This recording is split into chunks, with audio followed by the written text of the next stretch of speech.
Waka Flocka, ladies and gentlemen, what's up?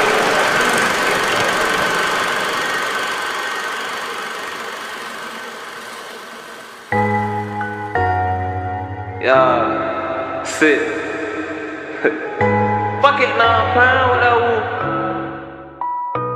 My grandma do voodoo. Magic. Fuck it, now I'm playing with that woo. We just chopped the head off a goose. Sister living proof. You can't walk a mile in my shoe. You can't even hang with my crew. I'm just trying to get bigger. Staying independent, getting richer. I can't fall victim to the system. Lil' Foolio a killer. Homies trying to knock me out the picture. I'm just trying to take care of my sisters and provide for my brothers. If you playin' cut, then I'ma cut you. I'm heartless, I never love you. Never been a buster. If you ain't from the six, nigga, fuck it. If Kojak got a problem, I bust it. I been thinking since the six. I swear I ain't never had shit. Snotty no bad ass jit. Mama short up on the rent. She ain't never know I had a stick. Zion bride, can't imagine this. Nigga knock, I jump the fence. Really, I'm a bitch if I flinch. In that dirty water like I'm Flint. Was Joseph in the tent. Shot the nigga, why would I repent? Pull up on the tooth, I was hit. I don't wanna get killed. But fuck it, bro, I'm really in the field. By my respect, could do 100 years. It is what it is. Everything got a stake and seal. I'ma ride till it really ain't no wheels. And if I sign this deal, I'ma still ride with my steel.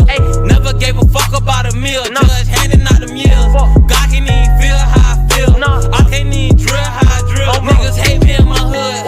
I'm thinking that everything was good. Guessing I got shit misunderstood. Wish a nigga would. Refuse to be the nigga saying I could. I just wanna make it out the hood. My grandma do voodoo. Fuck it, now I'm playing with that woo. We just chopped the head off a goose. Sister living proof. You can't walk a mile in my shoe. You can't even hang with my crew. My grandma do voodoo.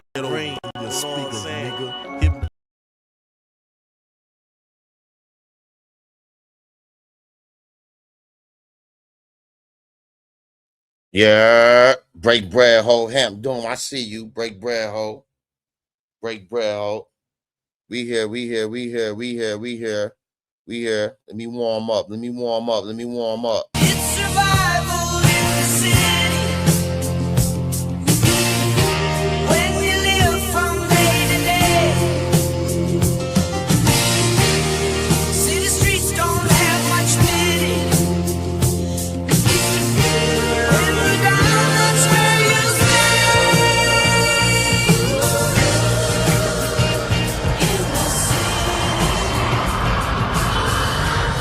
You know we had to hit him with Yeah, this, Daddy. no Yankee hat, no New York tat, no New York knot on my back. Bitch, I'm bigger than that.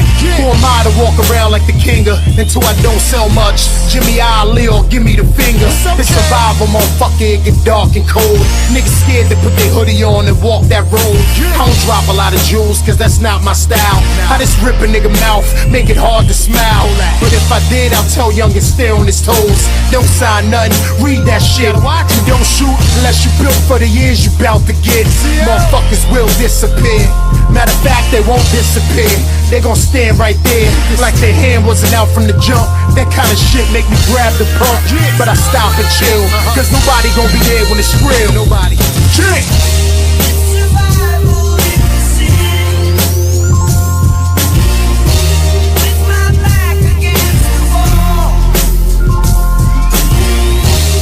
City streets don't have much pity. No one's there to catch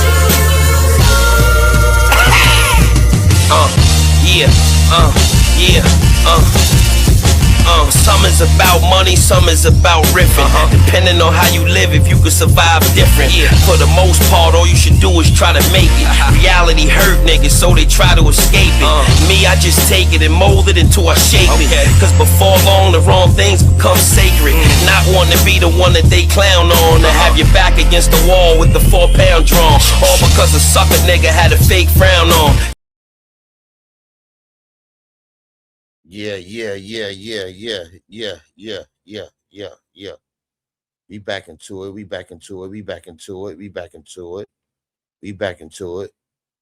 We back into it. Yeah. What's good with everybody though? Hemp, I see you. Like I said, shouts out to the people that's pulling up.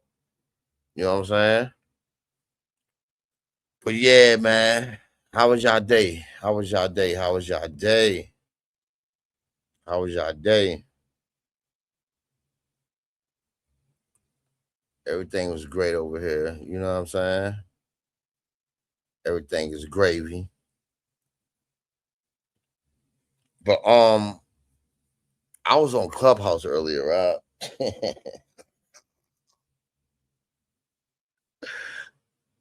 Yo, this nigga Whack super violated Pistol P for jacking Max B and all that. Cause that's some weird shit, man. And Fat Joe, stop striking people channels, bruh. When niggas is talking about you too, bruh. I know you're kind, bruh. You got mad because Zip had you all in your Fifi, you heard? Zip definitely had you in your Fifi, man. You know what I'm saying? Like, come on. When you mention her song, don't mention everybody else, nigga. You got motherfuckers on here that's related to that nigga. So that's who you need to go at. Go at the niggas that jack that nigga. Pause. No Diddy. But Zip was right, bruh. About you ain't never seen no black person with no TS chain. I know I haven't. And I know plenty of people will say the same thing. But you know, people be biased nowadays. You know what I'm saying? You know how this bias selective politics shit go. You know what I'm saying? Oh, ugly boy. Ugly boy. I heard you got you turned down the fade. You turned down the fade. You heard? What's up with that? You dig? I heard you turned down a motherfucking fade. You out of all people, that big ass mouth you got, you talking tough like you about that life. Yeah, you know who I'm talking to, boy. You, the thumbnail. The thumbnail. You a whole thumbnail. You pussy. You gonna always be pussy in my eyes, nigga. You the pussiest nigga in this sector, nigga. Stealing niggas lingo, all kind of shit. You know what I'm saying? You don't know Miss. You seen what I did about Miss Playful going at the clap having Jezebel. Now you want to do it. You want to do everything. Come on, bro. You swagger jacking. You lingo jack. You just a crackhead nigga that can jig. That's scared to show his motherfucking face, bro. You the main culprit. I guarantee you this year somebody in this sector gonna catch your ass, nigga. You surrounded, nigga. You surrounded. Goofy ass nigga lying to me. Oh, I got my place a bit, man. Yo, y'all niggas kill me with this place of business shit. Shouts out to Chase Malone. At least he was doing content from his shit. Why you can't do it? Fuck pussy boy. OG blowjob. Why you scared to come to New York? You and your man, Sean Piss. I don't give a fuck about that goofy nigga neither. At least he told the truth. Niggas sitting there want to try to dissect Miss Playful content. You don't know Miss Playful. You new out here, bruh. Nobody knows you, nigga. Nobody knows you. You just being you's a chat whore, nigga. You's a chat whore. Crying for a wrench ass nigga. Goofy, funky ass nigga. Talk all that tough ass shit. You hear me, boy? I got Bloods and Crips and you ain't got nobody, bro. Fuck out of here.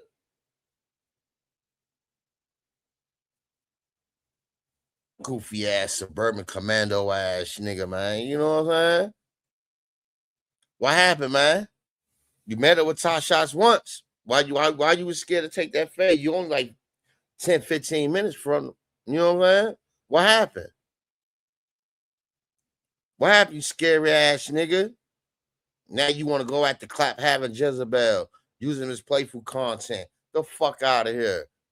You just calling the bitch doodoo head. We already know that's her with the fake Big Dice account. And what's up with this shit? Yo, y'all niggas is funny, bruh. It's some shit going around. I ain't gonna say too much, but you know, the goofy nigga that's always hopping on people panels, speaking about me, trades, knowledge, but can't do it on his own platform. But he won't go on other people's platform and talk about me and other motherfuckers that he beefing with, because I smacked the shit out of his ass. Run. Say I'm lying, because I got the, like I said, bro, I got something. Yo, I'm keep telling you, I'm patient, bro, and I hold grudges.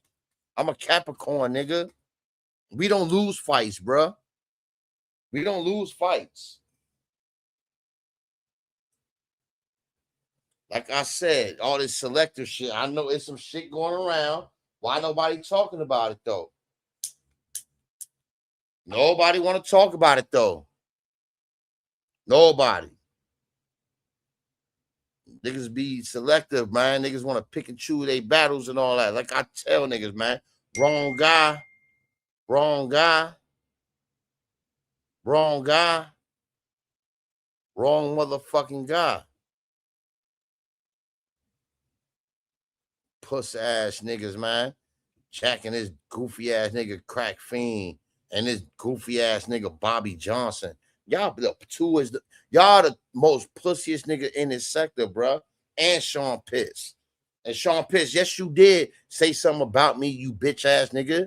You lied and told me, oh, my wife tried to holler at you. The same way with the gorilla, bitch. Bitch, my wife's birthday's in motherfucking September, you stupid hoe. It ain't in March. Lying ass bitch. Niggas be lying so much, bruh. Lie so motherfucking much. Niggas lie so much, that's why they got fucked up eyes and a hole in their fucking neck. Break bread, ho. Real shit, bruh. The hate train, real. I don't give a fuck how many motherfuckers be in this shit, nigga. Nigga don't pay my motherfucking StreamYard bill. Motherfucker, they be jumping on motherfuckers' panels that don't have a duck, can't afford to do a fucking StreamYard. But they talking all this, I got money, I do this and do that. The fuck out of here. Look, $45 is gonna hurt y'all pockets, bro. Everybody, come on, man. What we doing? What we doing? What we doing? You talking about this snake ass nigga.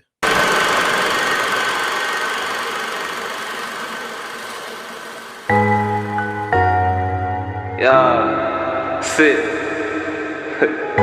Fuck it, nah, I'm playing with that woo. My grandma do voodoo. Magic. Fuck it, now I'm playing with that woo. We just talk the head off a goose. Sister living proof. You can't walk a mile in my shoe. You can't even hang with my crew. I'm just trying to get bigger. Staying independent, getting richer. I can't fall victim to the system. Lil' Foolio a killer. Homies trying to knock me out the picture. I'm just trying to take care of my sisters and provide for my brothers. If you playin' cut, then I'ma cut you. I'm heartless, I never love you. Never been a buster. If you ain't from the seats, nigga, fuck it. If Kojak got a problem, I bust. I've been thinking since a 6. That's why I ain't never had shit. Snotty no bad ass jet. Mama short up on the rent.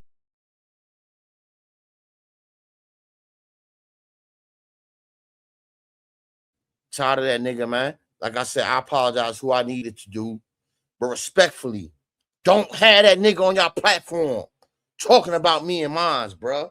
Respectfully. Don't do that shit on his own shit. And ask him why he made his girl. Let me shut up, man. Y'all know what's going on. Artie, you better speak up, nigga. Huh?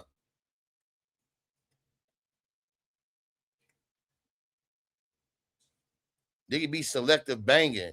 Niggas be thinking shit sweet around this shit, bro. But yeah, man. This your hoes with the most shot motherfucking Banks, man. You know what I'm saying? I ain't gonna be on here long. Something was on my mind, and I'm gonna speak on it. You know what I'm saying? It's my party. I'm gonna do what I want to. You know what I mean?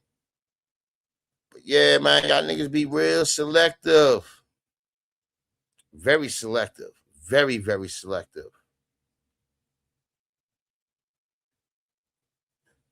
Anything that's selective, it's kind of pussy to me. Unless the nigga got dirt on motherfuckers. Niggas just let him get away with nigga no body, bruh. But y'all scared he gonna make his girl put a case on y'all like he did me? Fuck out of there. That nigga nobody, bruh. He's nobody. He's a big head pussy nigga, bruh. Just like the little loudmouth Jersey nigga Bobby. They all talk, bruh. Think they know it all. Think they think they ain't a loot. Fake ass Muslims. Man, I'll smack them niggas with a whole pork chop, my nigga. A bloody one at that, nigga. I might put some smothered gravy on that bitch. That niggas is pussy, nigga. And I stand on that, nigga.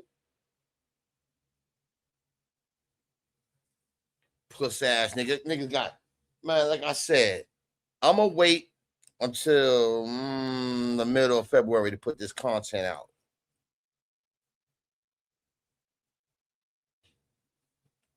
My nigga, you can keep calling my probation officer all you want to, pussy. You and your girl. They know where it came from. Don't forget, I ain't doing nothing wrong. What am I doing? Talking my shit? I ain't threatening anybody. I'm threatening John Jones, punk ass. John T. Jones, whatever the fuck your name is. You fucking rat. You's a rat and a chomo, nigga. That's why you be going so hard for R. Henny, you pussy. Both sides of the fence playing ass nigga. But I ain't gonna make this about this bum ass nigga, man. You know what I'm saying? But yo, what's up with this 50, man? 50, yo, 50 a cold motherfucker, man. Troop, I see you, you heard? That's what I be saying.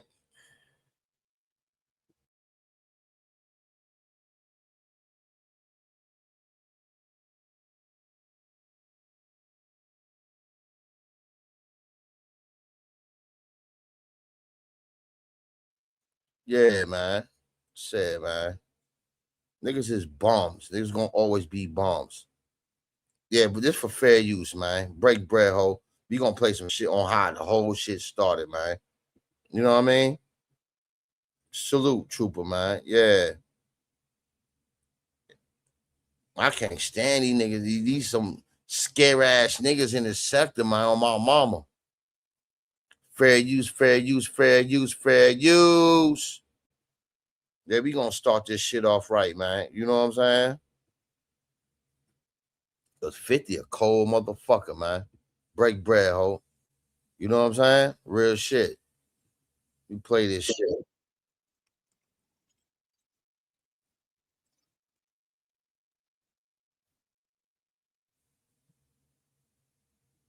Goofy motherfuckers want to argue and tongue wrestle with niggas all day. Do something different, bruh. They can't. Just making motherfucking idle threats. And then you want to sue New Jersey J, you puss ass nigga? The fuck out of here. Go eat a dick, nigga. Fucking pussy. Literally beefed with almost every rapper he has come in contact with.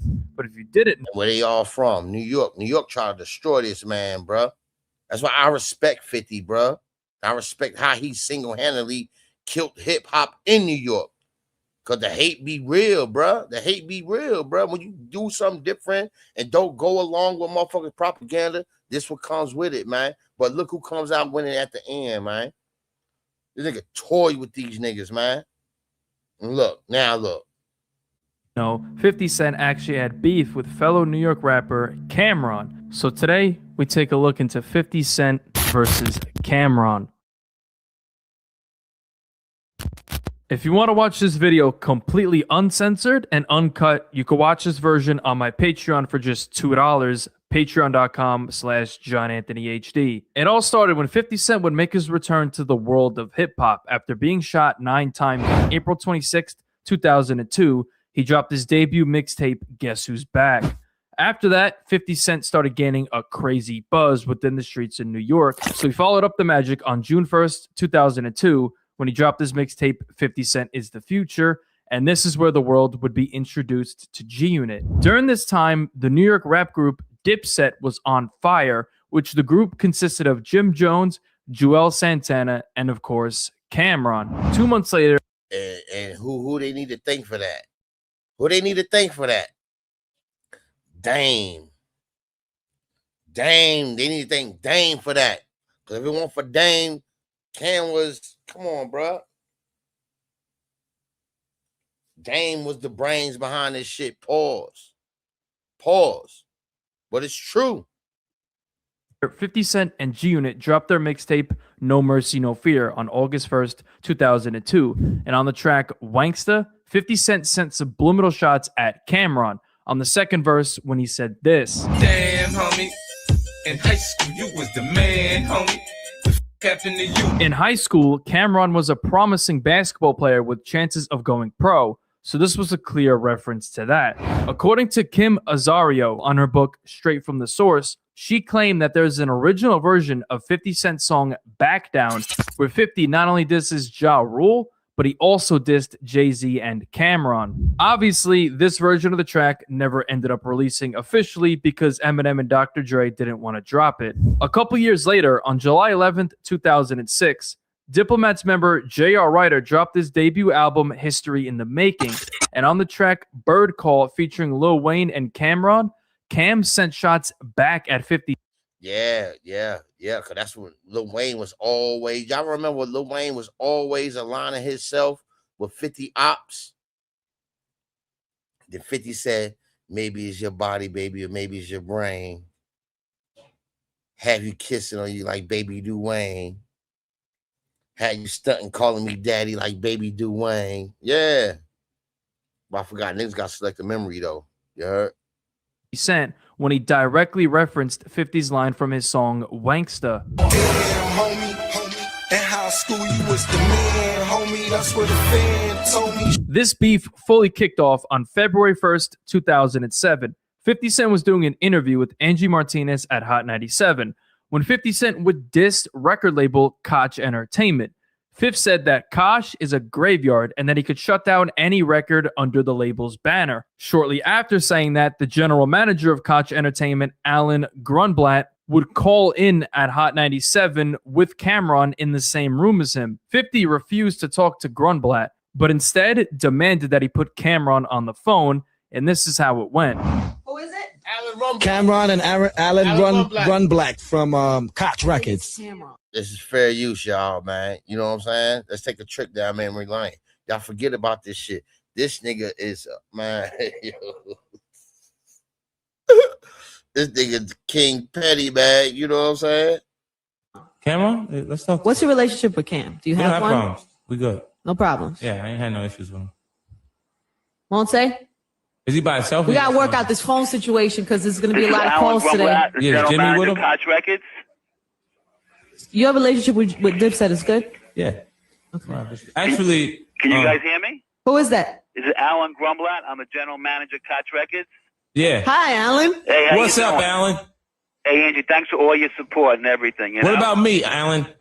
What's that? What about me? Hi. How you doing? Doing good. You want to talk? You want to be in the air? That's like an artist? Hey, yeah, you know what? You know, just because I've been just... Yo, this shit crazy. Think about that whole Koch situation, too, you heard? Hearing a lot of negativity, and, you know, Koch Records, we distribute Diplomat Records, and, you know... Yeah, well, Diplomats are cool, but put Cam on the phone. Diplomat Records, and we pay them... Put Cameron on the phone. But what was the reason why the whole Def Jam situation didn't... You know what I'm saying? Like, hey, to each his own, but them niggas weren't doing no numbers in Koch, man. You know what I'm saying? Respectfully. And you know...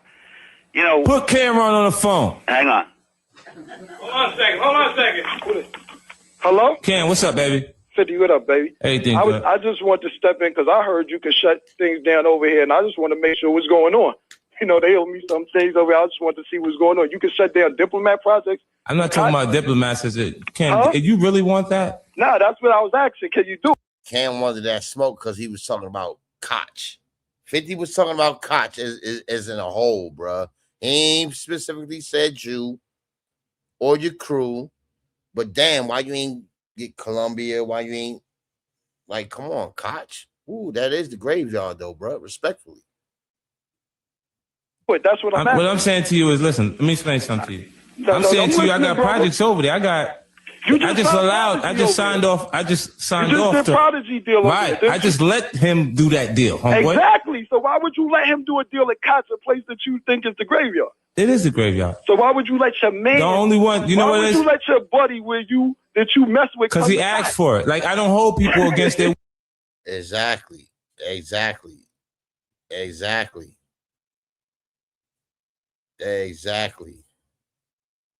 Well, see, Cam, let me tell you something. Look, let me tell you something about me. Listen. Wait. Here, let's do this. Wait, Cam. I don't know what everybody else gets. I'm sitting in. No. Listen, let me tell you something. I was flipping on Koch. Let me explain something to you about Koch Records. They made 600. They signed They sold their company for $80 million to a company called Row Entertainment. I know exactly what you're talking about. Go ahead. I'm letting the world know. They just sold portions of it in They Canada. sold the company for $80 million. Last year, Row Entertainment made $600 million, according to the Canadian Wall Street Journal. Koch put a deal on the table for me for $7 million. I said, what are you talking about? That's not 1% of $600 million. So currently, when I was on my rampage talking about Koch owe me cake, yeah, they just made close to $1 billion in the last 2 years, and I'm not taking $10 million. But they don't owe you cake, bro. You signed that deal, bro. You know what I'm saying? You were just with Def Jam, right? Then when Jay got the position that he got, he kicked a lot of New York niggas to the curb, New York rappers, and kept the certain New York niggas that he wanted. Then that's when the Rihannas and the Jeezys and the Rick Ross and so on and so forth. Let's keep it a stack. You could have went to Columbia with Dame when Dame did his other thing, but you didn't. $1 billion off $1 billion. How'd that make you feel? But at the end of the day, what I'm trying to explain to you, you talk about you Koch as the graveyard, you just let your man It is a graveyard. If you got, listen, let me tell you something. Look, if you got, now check this out. Look, initially, when I'm saying that, that's where you go when the majors don't act like the general public doesn't know that this is where the artists go after. Turn that up a little. I can't the hear majors you. don't act. Can you hear me, Cam? I ain't there, brother. Okay. Like we clear that everybody is visible that this is where artists go after the majors won't invest in them anymore. All right, let me explain something to you. I got 3 different distributions. I got Def Jam, which is a major. When I got That's what Jewel, and that album was, come on, bro. Columbia, that's what Jim Jones was signed to. And Koch. Warner Brothers, which is amazing. Yeah, and the reason why, look, let me tell you. No. Cam, for 1 second. Wait, Cam, let's hear. Cam, hold up, Cam, because you. 3 different. We're not talking about your money, Cam. Listen to this. Check this out. Look, if you got, look. Well, okay. When you was on Def Jam, we gotta let each side say. All right, check this out, Cam. I'm listening. Let him rock for a second. A huge portion of your success. How much Lloyd Banks sold? Well, Lloyd Banks is at 300,000. And he's on Amazing. Jim is at 300,000. Right. And that's great for Jimmy, but Jimmy's not. Listen, look, that's great for Jimmy. Like every time I talk about balling, and then that's when Jimmy came out with the balling shit. Pay attention, y'all. You know what, Cam? If you want to do, Lloyd Banks is at 300,000. Jim Jones is at 300,000. Yeah. Jim Jones is on an independent. Yeah. Lloyd Banks is on yellow. But Lloyd Banks has more money than Jim Jones. And when you want to talk on that level, see, you get ready to turn it into something else. Check this out. What is you talking about? Then you let Prodigy come over here. Yeah, I let him do a deal over there because he asked to do the deal over there, and I said, you know what? You can go if you want to do that. How much Mobb Deep sold this year? All right, y'all gotta. Curtis, how much did Mobb Deep sell this year? You're not gonna be. You can ready. Oh, there you go, Cam being petty, calling him Curtis. Cause a whole different situation. Watch this. Curtis, how much? Let's not make it a different situation. He thinks that it's good. He thinks that it's good to go in the competition. I'm not gonna stop competing. How much did the mob sell, Curtis? Let me tell you something. The difference between Dipset and the average artist that signs to How much did Whoa, all right, we gotta shut him off. How much the mob and how much Lloyd Banks sold? Monse. Doing the same numbers you. Monse, we gotta cut it, honey. The difference Cam, between... I'm sorry, baby. And I want to be fair to everybody, but now listen. The difference between we can't. Even you, Cam, can't curse. The average. About a week after this took place, on February 8th, 2007, 50 Cent dropped a diss track on Cam'ron called "Funeral Music," which the music video was recorded in 50 Cent's home in Connecticut. And in the beginning of the video, a hearse can be seen with Cam'ron's career spelt out on the window. On this track, 50 Cent says that what if you can create your own website by saying, this is what I want? With Wix, you can. Hey, go. What up, bro? What up, Brody? What's good? Yeah, taking it back to the essence, man. You know what I'm saying? Niggas, I hear it. Diplomat. I don't know who this is. Who are you, sweetie? Nah. I see your face and all that. Hey, Shy. What up, Shalissa? How you feeling, man? Who that? Don't do me like that. What up? How you been, man? Long time no see, man. I'm good. Man, we just here doing content, man. You know what I'm saying? Let me and the homie do our little man talk, man. You know what I'm saying? I appreciate you for pulling up. You could be in the bushes watching, though. You know what I'm saying? I know you want. I know you what type of time you're on, but this ain't the time right now. She ready to drag a motherfucker, man. You look like she in a dragon mood right now. Yeah. It's only Tuesday. You heard? It's only Facts. Tuesday. You heard? Facts. Mance had a temporary split when he said this. I see clear you trying to sabotage Timmy. 50 also makes it clear that unlike Jay-Z, he will actually respond to him and it can get ugly. Word on the street is 50's not Jake, and Cam better stay out his way. 50 also says that everyone is now laughing at Cameron on Lenox, which is in Harlem, New York, where Cameron is from. Now look, laughing at Cam down on Lennox. They heard what he did, but they don't know why he did it. At the end of the track, 50 makes it clear that Cameron has to learn how to talk to him and says that Jim Jones. Shawty, don't be bad because I ain't trying to be messy today. Oh, she dropped down. Good. I ain't trying to be messy today, man. You know what I'm saying? Is now the boss of Dipset. Cameron, you better learn how to talk to me. A couple days later, Cameron would clap back at 50 with the diss track of his own called Curtis, which Cam did a video for the track as well. To have the beef, he looked like a gorilla with rabbit teeth. Bugs, monkey, act hard with a crack guard and Mac bras. That video ain't Queens, it's your backyard. Curtis, you ain't from Southside, you about to get your mouth wide. Curtis, rewind the DJ. Curtis, you ain't 50 Cent from B. I ain't gonna front. This shit was hard, man. On the cover, yo.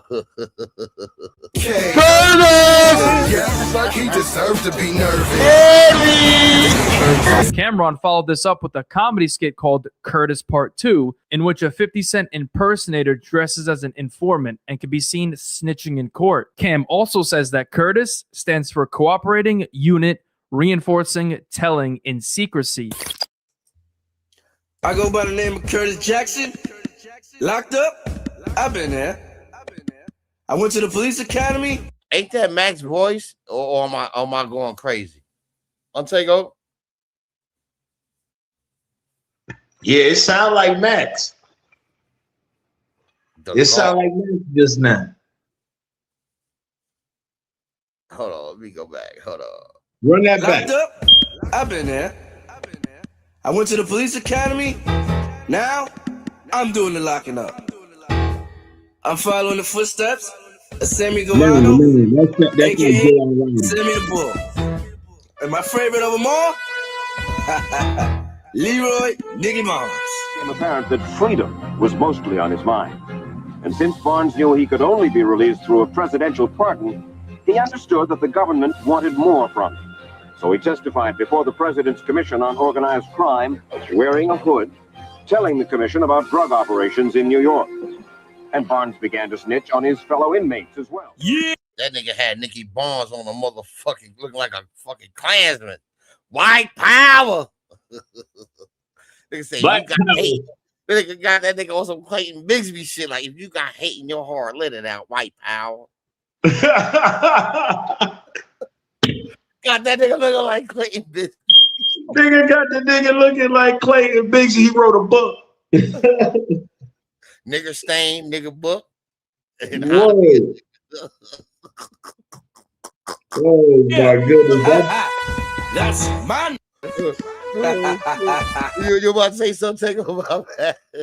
Nah, when you said nigger stain, I remember that whole fucking episode. Yo, that shit was crazy. Memory on how this shit started, man. You know what I mean? Facts, big facts. Yeah. This show is not about snitching. It's about cooperating. So now, I welcome you to Curtis. Yeah, nigga. Welcome. My show. My rules. smooth. I'll lock your punk ass up, man. Brought to you by. But my whole thing was this, right? They went to Koch, even though I know Koch is like, independent and all. It's the whole word, independent. But Dame, when this was during the little Def Jam split and all that shit, right? There was a funeral home where they went to. Koch was a funeral home. Yeah, but niggas was independent though. You know what I'm saying? Yeah.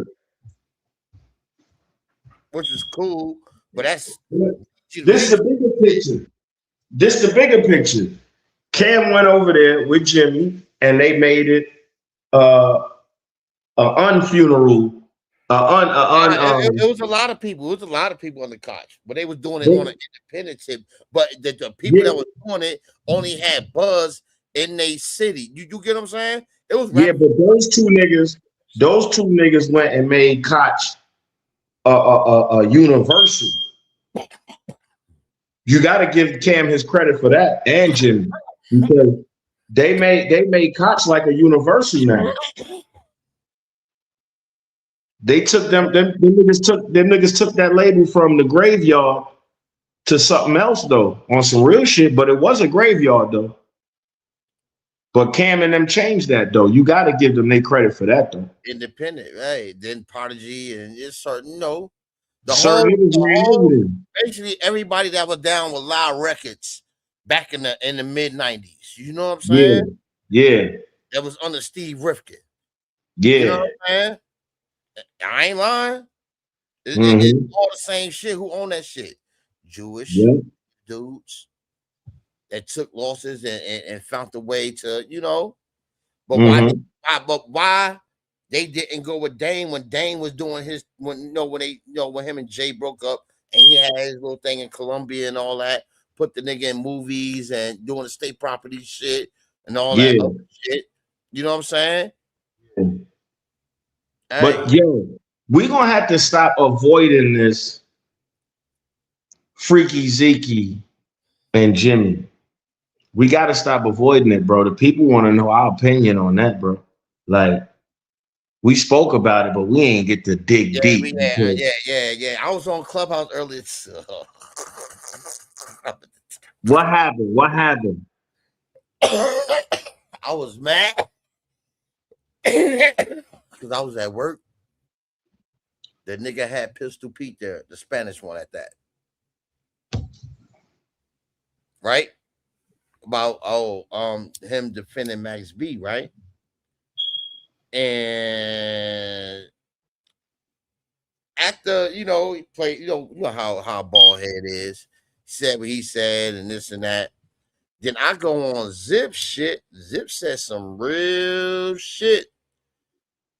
Long as I've been living in Forest Projects and you know what I'm saying? Yeah. I ain't never seen no black person with no motherfucking TS chain. Shouts out to Zip the Drip because he brought some real shit up on IG. You heard? He said he ain't never seen a nigga with a TS chain. They try to throw the Remy in and shit, but don't forget, before Remy caught her case, Remy was about to sign with G Unit, bruh. Remy had gave up on Joe because Joe was shitting on her career, ate all the money from her album. Yeah. He tried to big pun her. He tried to big pun her. Yeah. Yeah.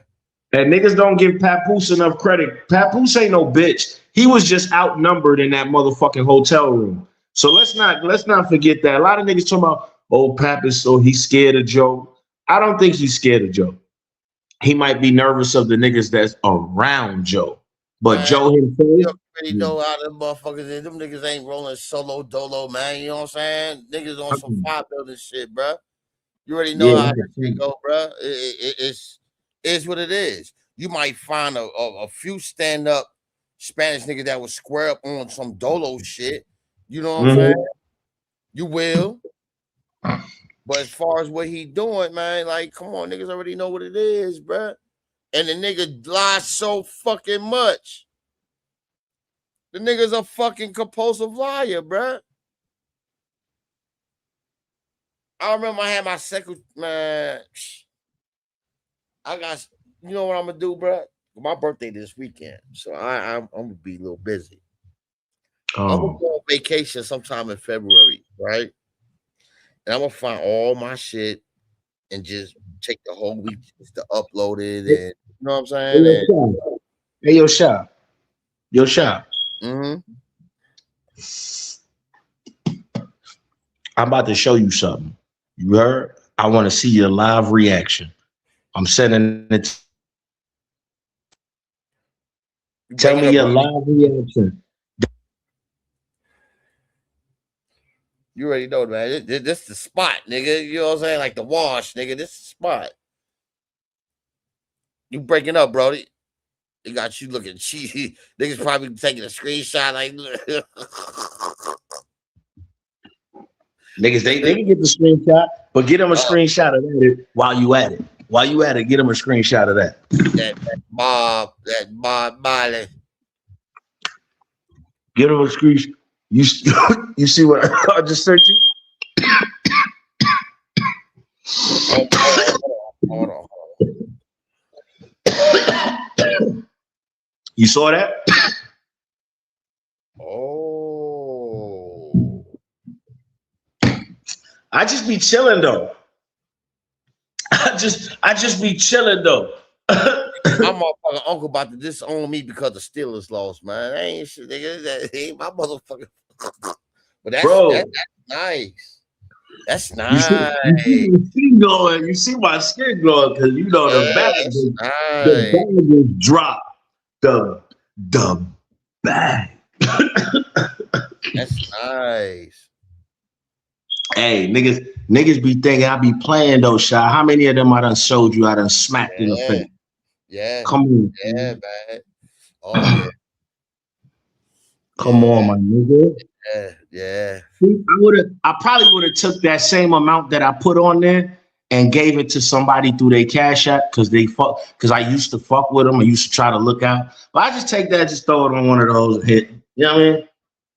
Yeah. Oh yeah. Oh yeah. Niggas gotta be in it to win it, man. You know what I'm saying? Scared money don't make no money, bruh. Yo, I done showed niggas.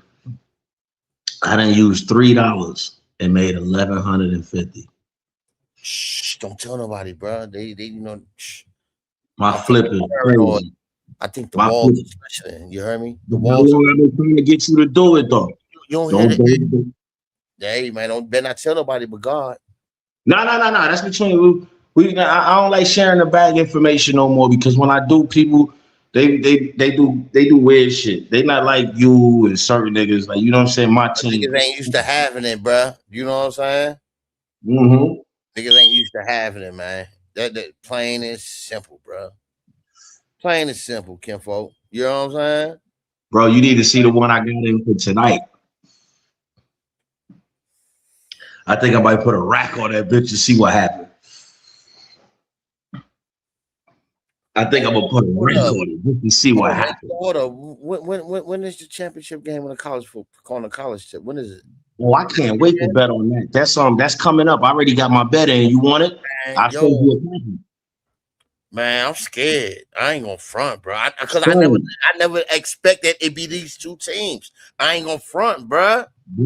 But I've been saying it all year. Remember, I keep trying to tell you about these stats. Oh yeah. Nigga, I look at these stats. The Texans make me good, bro. Yo, when you study their stats, you could know who's gonna go down in there. You feel me? And you already know who gonna win that shit, bro. Like real shit, my nigga. I be studying this shit. Like I'm a dope fiend on this gambling shit. Yo, the Texans, they put on, bro.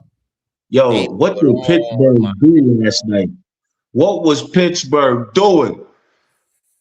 Man, Tomlin. I'm glad Tomlin ain't get fired. You know where he going? He probably going to New York, bro. Or he going to either the Jets or the Giants. I guarantee you heard it first. Break bread.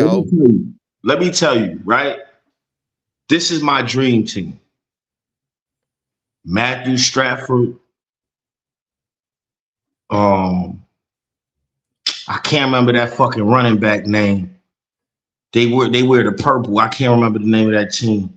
That nigga get like 116. Rose Gold, you done, nigga. Trevor Lawrence is hurt. Yeah, Nigga, Trevor Lawrence. yeah. Yeah. What's the Dak dude? Prescott, Yeah, Dak Prescott, dude in San Dak Fran.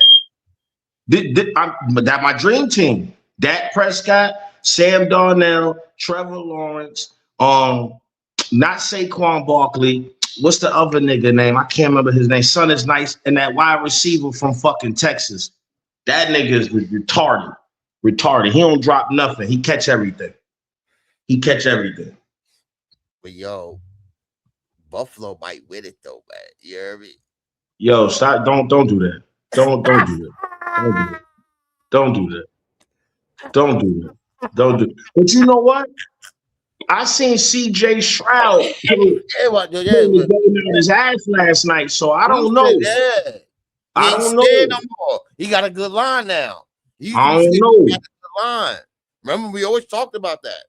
Yeah, the nigga, and you see how he did. Yo, I didn't expect the nigga to do that in that last. That boy's so comfortable in that pocket right now, boy. You see how he is? He ain't got to run. He ain't got to do nothing. He comfortable in that. You get your quarterback that's good in that pocket for at least 8 seconds to look. 8 seconds is a long time on that field, bro. To look around, especially if you ain't. You know what I'm saying? Mm. It is. That nigga was on point though. He was on. Aaron Rodgers, the nigga. It wasn't his fault. It was the nigga he was throwing to. The nigga he was throwing to got butterfingers. He got butterfingers. Yo, and I put a bet on that nigga last night, but good thing I ain't put a lot on him. You feel me? If I would have put a lot on that nigga, I would have been mad. My uncle about to disown me if I was sitting there bragging, talking shit to all the, fuck you, motherfucker. I did not think that was going to go like that because the Steelers defense is stupid, but Texans showed they ass last night, bro. Them niggas ain't scared no more, bro. Them little niggas ain't no pushover. Remember how worse they record was for years, bro? Man, them niggas ain't no pushovers no more, bro. You know who going to have a good year next year? Deion Sanders' little boy. Yeah, because they got rid of the one and they need Myles Garrett needs some fucking help. He can't do everything on his own on the defense too, bro. They got to spend some money on that man. They ain't trying to do it though, so Blood ain't trying to really push it all. But you see how comfortable CJ Stroud was in that pocket last night. Like, I'm like, what? He wasn't even scared no more. You know what I'm saying? But that nigga was nasty. Yeah, it be the line. I say it don't be the quarterback, but you got some motherfucker that's on the line that's beast mode. But come on, man, you got to get that offensive line together, man. You know what I'm saying? Facts. Especially the deep, yo. If they would have did, even though, okay, hypothetically speaking, right? Even if they had Shedeur start this whole year, I bet you they would have had a better winning record than they did now. You know what I'm saying? And he should have did, you know what I'm saying? Yo, Myles Garrett can't do it on his own, bro. He can't. They got it. Yo, Cleveland got a good D, bro. Youngin needs some help. Help Youngin out. Yo, the Cowboys. Get your Tyreek Hill or you know what I'm saying? Somebody, you know what I mean? Hold it down. The Cowboys need a new coach, and they need some help too. They need to switch up a couple players. If they get rid of Dak, it's over. It's over. If that ways. Yo, Jerry Jones is like Vince McMahon. He's stubborn and stuck in their old ways, bro. He's come on. He a president, CEO, and general manager, bro. You come on. That's 3 positions, bro. At his age, hell no, they need some fresh blood, new blood there, man. You know what I'm saying?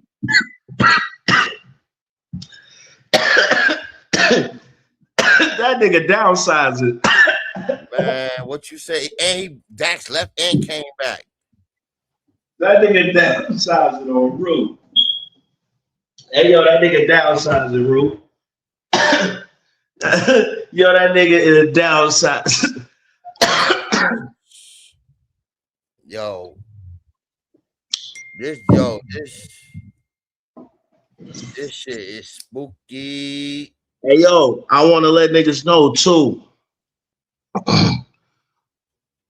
You can go ahead and purchase Puffy's baby oil at any near Publix or CVS at your convenience.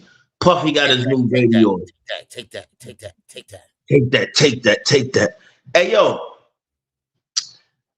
All right, I let it pause long enough. When you done with this, yeah. I got time. All right, make that a short. You don't see no ducks on my shit, bro. You heard? Ain't no ducks on my shit. Watch how much views you do off that shit. Hey, yo, and remember, and put the name of it. Puffy's new baby oil line. Nigga, I'm telling you gonna kill it. Cut that part right out, nigga. Make it a short. Watch what happens.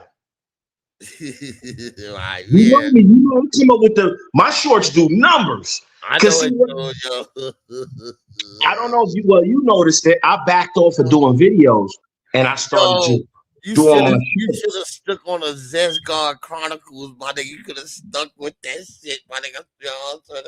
No, you know what I did? I was creating content. So the Zesgard is a character that you're gonna see. Short series, bro. That shit was funny. No, I sold it. Nah, fuck that. I sold it, my nigga. I needed the money, so I sold it. I sold the creative control and the creative character of it too. They putting it in a show. They're gonna have it's gonna be a character in a show. Tyler Perry coming with the show, but I hope the show can still come. I already got paid, so it don't really matter. I'm not in the show. They using the character, the analog of it. So yeah, I got a nice handsome check for that. No freaky, but I got a nice check for that. So I gave it up, and then I also wrote it into where Hamp Doom could also use that for the rest of his life, because this is how you do niggas. You feel me? Once me and you create something like that, I'm gonna make sure you get something for life. Like, you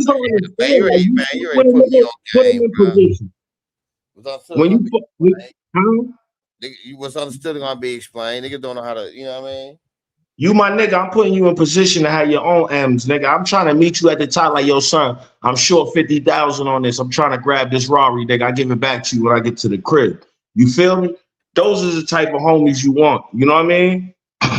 My nigga, if I was thirsty for content, bro, I would have put up the whole Hernandez Govan interview. I'm not doing that shit until I hit 1,000, bro. And I got that shit broken down just right. I'm not doing that. Well, what I want to start doing too is getting these people comfortable, because when we start, because I got to get with you too, me and you got to have some real conversations, because I don't ever want a nigga to feel like he going to be cut out of anything. I want anything that I'm doing half and half. You understand what I'm saying? Or even I give you 60 and I'll take the 40, because I know how to back end play these people. But what I'm going to do is I want to start doing our podcast more serious. You know what I'm saying? Like, we go and Twitch it. I want to go to Twitch. So we're going to have to get these people over the Twitch. Fuck these other niggas and fuck how they feel. And man, niggas, this shit don't deter who I am in real life, man. This shit is for entertainment. And on Twitch, we could do whatever we want. We could play whatever. I gotta take my Twitch more serious too, man. I'll be playing with that, man. But the first time I did Twitch, I got 20-something people in there, right? And one person was in there talking about, yo, I want to see you sleep. Nigga donated $400 to see a dark room, nigga. So I just left my Twitch on all night. I made $450. And for the females that's in this sector, I'm gonna give y'all a tip on some game on how y'all can make content and who to do it off of. It's a female, right, named Peach. Peach McIntyre from Florida. She's supposed to be the Hassan Campbell of Florida. Y'all look up Peach McIntyre, man. See, if I do content on her, they're like, oh, you making content of women, you bullying women, niggas, you know what I'm saying? I don't want that stereotype on me, but I'll drag a bitch, you know what I'm saying? But You know what I'm saying? I seen something, saw something, felt some type of way. That bitch, oh man, if you see how this bitch, the mouth that she got, yeah, man, and you see how she shaped, bitch, I wouldn't even, man. Oh my god, this bitch ridiculous. The hoes for weave, man. You know what I'm saying? These bitches, this bitch is charging. She's charging hoes to do her hair, man. Oh, that's a good thing. That means she lit. She try like my son. That nigga charged people to come here. Like, no, I'm gonna go to your what's called. You gotta pay me to do my hair. I'm like, and you see how this bitch, man. Nigga, go to your nephew TikTok, nigga. Go to we you or Mary at motherfucking on your nephew TikTok. Send me the link to my phone. Yo, let me tell you what this little nigga did. This little nigga used me, right? Let me tell you how my son fucked me over a couple times. I done shot a few commercials with this nigga. Didn't know he was getting banded up for it neither, nigga. So one day I'm looking through the tax shit and all of that. So I said, yo, you had got checks for this? He said, yeah, I got some big money too. So I said, I shot those videos with you.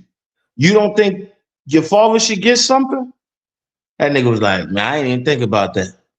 They asked me, did I pay everybody in the video? I told them yes. I just figured I paid myself. I said, this motherfucker. Ain't that a tax write-off though? Yeah, not for me. It should be, nigga. You know why? No, I gave them the company. I gave them the Tigo brand. I gave my kids. So I work for them. Get a cut off for it. No, I work for them now. I work for them. I see what you're saying. You get it? I make $2. I make $2 a year. $2. Once they pay me $1 and another $1, that's $2. I make $2 a year. Man, let them tell it. I sell crack majorly. I'm in the trap house. I beat on my wife. I beat on her grown kids, and I'm just doing all kind of shit. I got niggas out here shooting shit up, and God, you know why you never heard me speak on that shit when I hear it? When I've heard that shit cross the internet, the reason why I don't speak on it, and this is not to make my other guy look bad, I've never seen that. You understand? I've never seen that. I've never heard it. Your wife ain't never had to hit me up and be like, yo, Chico, talk to your man. This nigga beating the shit out of him. I've never heard that. So when I hear those things, it's like, yo, y'all really don't know this nigga. Like, this shit's funny to me. Niggas be reaching. You know why? Like, no, I can't say you do that because I've never seen it. I've never heard it. Me and you ain't never talk about punching bitches' eyes in and none of that. So I don't know. Like, I would never put that on you, bro. I've never seen it. Sorry, I can't do that. I'm not going to promote. Man, my wife would have shot me in my motherfucking dome, man. You know what I'm saying? Real shit. Yeah, because all the bitches I fuck with, I don't know, after they get with me, they are shooters, my nigga. I don't know why, but all of them turn into shooters, my nigga. Even my ex, my baby mama, her man called me one day and said, yo, the worst thing you ever did was teach that girl how to use that shit. I said, what's wrong? He said, man, me and her got into an argument and he had to get up out of there. Yeah, I'm telling you, they like that. And I know I ain't never even did. We gonna talk about that liquor more on the phone, but we gonna get back to this content, man. You know what I'm saying? My bad. Back to Curtis and his how he made Dipset turn from a whole key and broke them niggas down to 12 skinnies. Yo, that nigga did that dolo too. Shouts out to Lloyd Banks. Decon rat traps. For rats as big as Curtis, use Decon rat traps.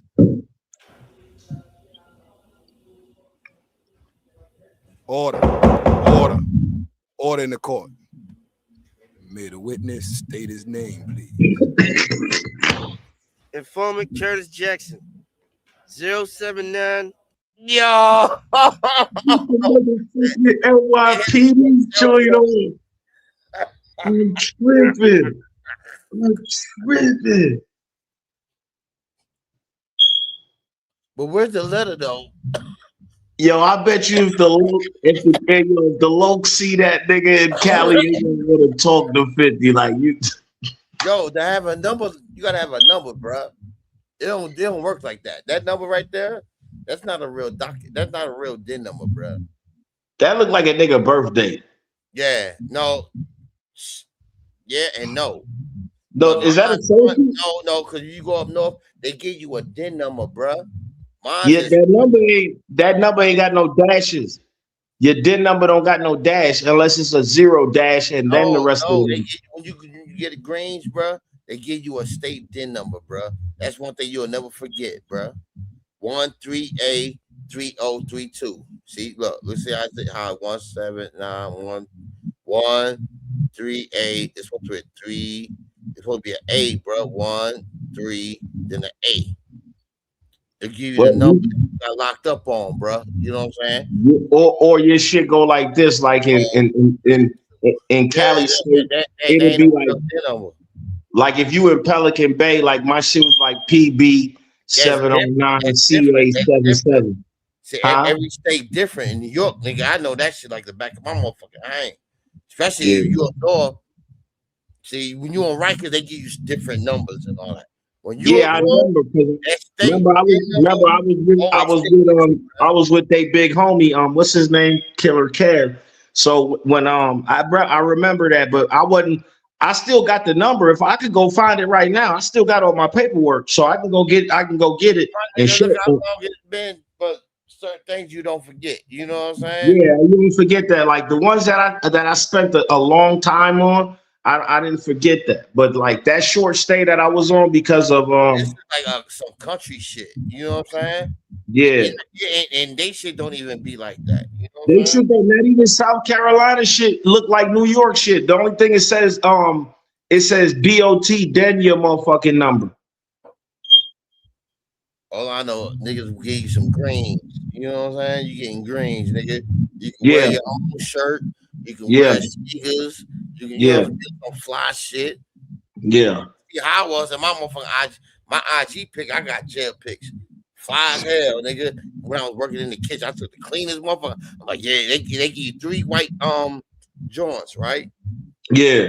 Three white pants. Working in the kitchen. Nigga, I took the cleanest one. I put that shit under my shit. Nigga, that's my visiting shit, nigga. Different polo, different sneakers, and you know what I mean? You know the only nigga I ever saw like that in jail was when I had to go to HDM. Jack. When Jack, I was a little nigga. Jack was the only nigga I ever seen in jail with gold on and fucking gators, nigga, like, and fucking Jordans and mustard Timbs, and I was just like, who the fuck is this nigga? Niggas like, that's Haitian Jack, nigga. I was like, the fuck? Why did nigga get to wear regular clothes?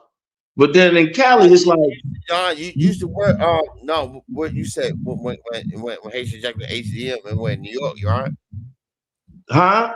You said when he was in HDM in New York, back in the day in New York, you used to wear regular clothes, bro. But when you go up north, you could wear you used to wear regular clothes. Yeah. And all that. Yeah, regular clothes. Now, but lately, I think in the past 10, 15 years, if I'm not mistaken, they make niggas wear some brown shit like they some, you know what I'm saying? I had that orange and black mustard. There's a difference when you go up north. Because look, they had me like this in there. They had me like this in there. I couldn't use my hands. Like I was always mitted up. Like niggas had me like this. You know what I'm talking about? My motherfucking feet shankled to the back. So I had to walk around like that. I wasn't allowed like that. That's how I was. I was a CMC. I didn't wear with shit on my hands. They nubbed me in. For y'all don't know why niggas do that, is because you are a habitual cutter. You will cut somebody if your hands is loose. Hey, shot. I ain't got no man on this. And I knock on wood. My hands, bro. My hands work, bro. Hey, I got a little bit from a big swole nigga from Brooklyn. You heard? A big swole nigga from Brooklyn. That nigga hit me so hard it felt like my eye fell out, nigga. See, hey, shouts out to all you gangsters who win every fight, because I don't understand you niggas. You heard? Because I know there's somebody bigger than you, nigga. You feel me? And the nigga I fought, that nigga was he'd take your booty too if you, nigga. I stood up to him, nigga. He ain't killed me, nigga, but he knew he couldn't get that, nigga. You heard? Yeah. Nigga, if I was locked up with Fleece, he'd be dead. I ain't even gonna lie to you, cuz the minute he would have came with that little weird shit, let me tell you something. God was with Fleece Johnson. You hear me? Because the niggas that I was around would have ate his food. I don't know what the fuck. Man, he was taking weak booty, my nigga. He was taking weak niggas' booty. And a lot of you niggas be gay before you get there. Nigga, a lot of you niggas be gay before you got my home looking like hey, nigga. Face and stomach with pink cushions like I don't believe that shit. It just sound good, bro. The same way how thighs lied on Bambaataa say he took it and then he went back seconds, thirds, and fourths and fifths, and you know what I'm saying? That was you remember what I told you what that phone call was like with me and Bam? Bam said, nigga, well, we gonna keep that to the phone call though. You heard? I told my uncle I wouldn't do that live, but you know what I told you already. But nigga, that's true. Bam will corroborate everything I said to you. I promise you, nigga. I know, my nigga. Me and Trace broke me and Trace would play good cop, bad cop with B Stinger on my channel, bro. On my last channel. You know what they doing over there. They striking channels that you talk about certain individuals and all that. You know what I'm saying? Listen, B Stinger did what I did for a lot of YouTubers. Stood out the way and let them go ahead and take the story. That's it. That's almost and the fucked up part is when B Stinger really wanted to see how I shine though. Cause he was like, I've been watching that. You know what it was when B Stinger was on that front page. B Stinger made the front page, and that's what hurt Haas. That's what made Haas go full. Come on, man, niggas ain't no real right Muslims out here, bro. Now, come on, bro. That nigga blood, Muslim, a great dad, a superhero, a boxer, a YouTuber. That nigga and a victim too. Remember, he's supposed to come. Oh yeah, he's a victim too. Yeah, victim too. A victim. He came on here being a victim, bro. With 3 bodies on his belt. Where's the 4th? Yo, you better watch it. You better watch it. You know he'll shoot it. You know he'll come get you. You better watch it. That little nigga hop up on a little 3-foot stool and shoot at your ass. He'll get a 3-foot stool and shoot at your ass, nigga. Climb right up that shit and start shooting at you. Cause you know you a tall nigga for him. One motherfucker already got slapped in his face. And come on, man. This ain't that. You heard? Listen, how's it come through with that blicky, come through, put his 3-foot stool on the ground, hop up on that shit and start blinking at your motherfucker. That nigga will never leave New York, bro. The only time he ever left New York, bro, is when Wack and DJ Akademiks, Tekashi. He went to Jersey. He went to Jersey. That's it. Right there. Wack is a fucked up nigga, though, right? Wack is a fucked up nigga. How come this dude won't come across that bridge, bro? Who that? Some ugly motherfucker, man. It's this ugly dude. He a crackhead nigga like the Jig and all that. He a nobody though. But guess what though? I ain't gonna say nothing. But your arch nemesis pulled up, you know what I'm saying, on him and let his nuts hang, man. That's all I gotta say. Hey man, hey, listen. They gonna watch he did his big one today. Don't did it. We gonna stop even discussing them because where I'm finna take your career with this shit and the shit we finna do, like as far as business, nigga, them niggas ain't even relevant. You don't even understand. The light just went off on me, bro. The light just went off. The light just went off. Like I was thinking about it. Remember, I spoke to you about it, but then it was like, I need to put the format together. As soon as I line up a good format, then boom, the light's on. It's a wrap now, man. Like, shouts out to all you niggas doing podcasts and all that, but we finna be number one, nigga. I can talk shit, but a bitch like this, I'm gonna put a smile on your face. This for the people, you heard me? It's for you, Tego. Don't do that, baby.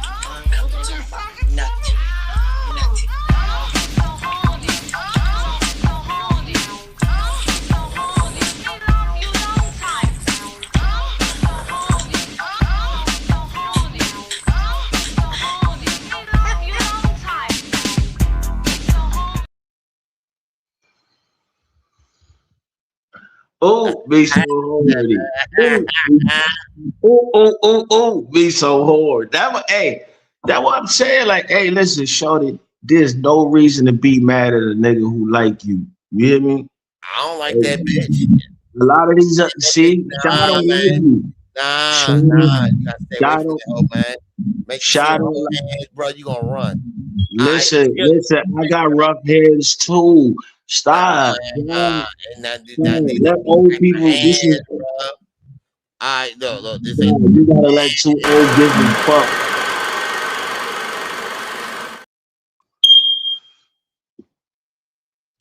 How many bodies she got on her belt, man? You know what I'm I'm trying to be one of her bodies, though. Man.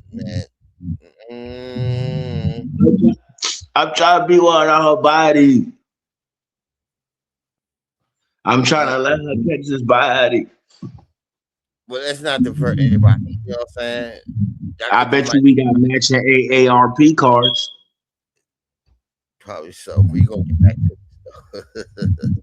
Break Word. We can go get our checkups together, like make sure our blood pressure and shit right. You know what I'm saying? Like I'm looking for that type of love. So holla at me, shorty. Like these niggas be dissing you. I ain't dissing you. Like I'm, love. My love gone. So I'm trying to get a new one. So I'm AARP'd up. You know what I'm saying? So shots out to you. Content, man. Shut up, man. Fuck that bitch. 78959. You was a snitch. Wow, you here. Him right there in the beige vest. And sell all the drugs. All the drugs. And that man right there, Gray, he ain't Yeah, that be beating up on his baby mom. But you ain't here for me.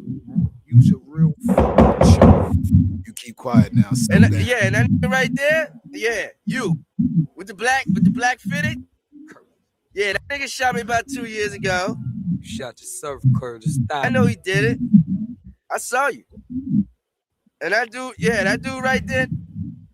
All I gotta say about him is murder. All y'all niggas going down, man. I'm telling on all y'all. G, you next. A couple of weeks later, Tony Yayo would get involved. On March 1st, 2007, the G-Unit Radio 23 Finally Off Papers mixtape dropped, which was a Tony Yayo edition of the series. And on the track Mo Money, Mo Problems, Yayo calls out Jim Jones. Yo, Jim, you stop trying to... Yo, remember this? Y'all remember this? A couple of days later, 50 Cent would clap back on March 2nd, 2007. Young Buck dropped the alternate version to his song Hold On, which features 50 Cent. And at the end of the track, 50 Cent goes on a rant about Cameron, saying that he makes Harlem look bad and pokes fun at Cameron for having IBS, a.k.a. It's so easy. Now, hold on. Let me pause this. Let this scan through.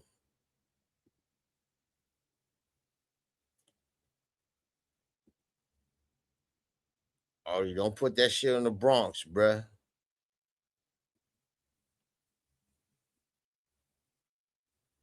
And that bum ass Bumpy Johnson, whatever the fuck his name is, little chat hard to my heated clout. Shut the fuck up, you bum ass nigga. Sweet nigga. This how you do reactions, motherfucker. This how you do reactions, man. I don't give a fuck who in here. You know what I'm saying? It's cool. I don't give a fuck. G-Unit affiliate named Nice to Future actually got involved when he dropped a diss track on Dipset called Eulogy. After this, Cameron actually disappeared for several months, until on May 17th, 2007, Cameron would make his return when a video surfaced of him in a backyard in his boxers, where he would respond to 50 Cent saying that he's been on vacation, and he says that he will be back on June 1st, and it's going to be a hot summer. May 17th. I just got a two-way talking about Curtis is talking about I won't come outside. It's the two-way days. The nigga said I just got a hit on a two-way. I'm in my motherfucking vacation home because it's gonna be a real motherfucking hot summer, man, for everybody. And probation is officially over. Oh yeah, last week. Officially. And all that shit going on, I'm not going to jail for none of y'all. Should have sizzled down or whatever. But Curtis, you want to get involved? You ain't left alone, brother. You're not left alone. Holla at me. I'm right here. Killer, May 17th. I just got it. Yeah, you see the palm trees? I'm on vacation, and I'll be off. June 1st. Curtis. Okay. Get my fucking pool in the back. Damn, son. That's regular shit, though, man. Come on,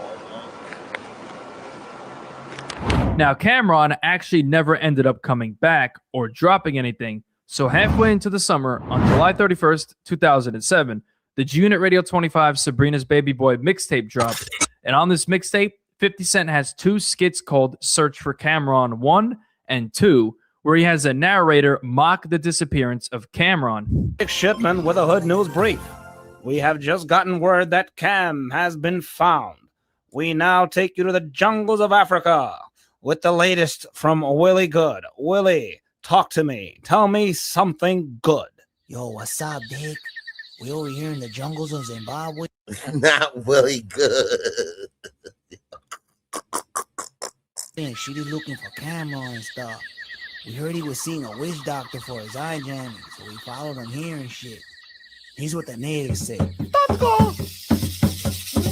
I really mean it. Ah.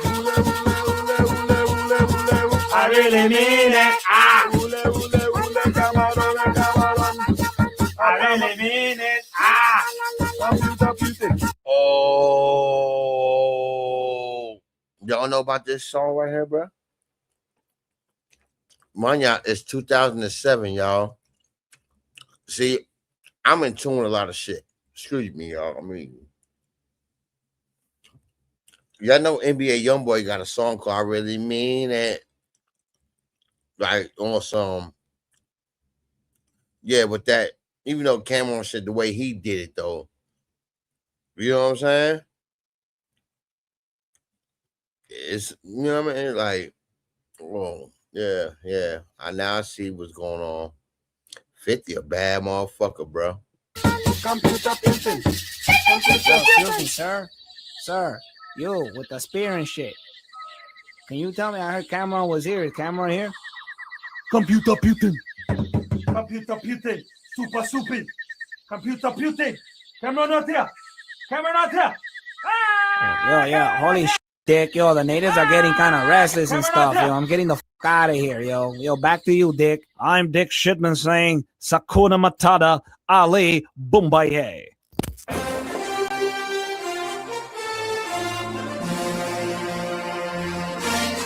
I'm Dick Shipman, and the nigga said my name is Dick Shipman. No Diddy. This is your Hood News. The question on nobody's mind: where is Cameron? The pink-loving leader of Dipset was last seen. Dick, I think he got kicked out of Dipset. Oh, did he? My bad. Nevertheless, Cameron Giles was last seen on YouTube sporting an eye jammy the size of Lennox and lounging by a kiddie pool, claiming that it was, quote, going to be a hot summer. Well, it's the end of the summer, and there's no sign of Cameron. With that said, Hood News is conducting an investigative report on whereabouts of Cameron. We sent our man on the streets, Willie Good, to get the 411. The 411, the 411, El Cuatro. Dick, we get it. Sorry, the 411 on where exactly?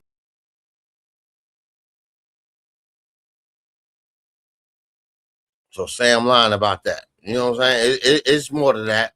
It's more to that. It's more to that. You know what I mean? It's more than that, because it's going to get deep, man. It's going to get deep, man. They're going to look sicker than a broke dick dog, man. I just want everybody to leave Diddy alone. Shouts out to the diddler. Take that. And stuff, trying to find Cameron and stuff, and yo. But I'm gonna go visit mad stupid crazy spots right now, and I'm gonna find them and shit. I'm in Cam's hood in Harlem trying to find out like what's really good, and here's what I found, Dick. Man, Kim. He don't take care of his kids. This is kid right here, Lil Kim.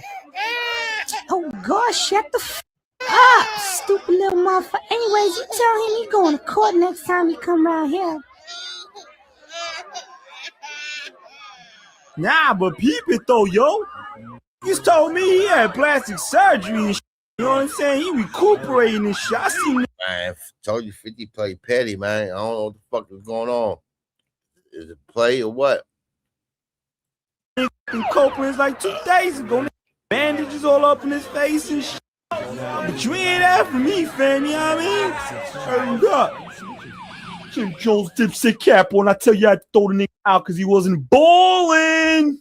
He just kicked his ass and he was crawling. He tried to hit me on the phone and he was like calling. You know, we had to kick the guy out, me and Jewels, because he was stalling. But that's what it is, Dipset. Jim Jones Bird Gang. That's what it is. Yo, shit is real in the field, Dick. Back to you, yo. Thank you, Willie. We'll have more as this story develops here on Hood News. In the beginning of the track, I'm on some shit. 50 responds to Cameron saying he'll be back June 1st, but never actually came back. Other niggas sending tapes talking about he gonna be back in June. It's gonna be a hot summer. It's almost August.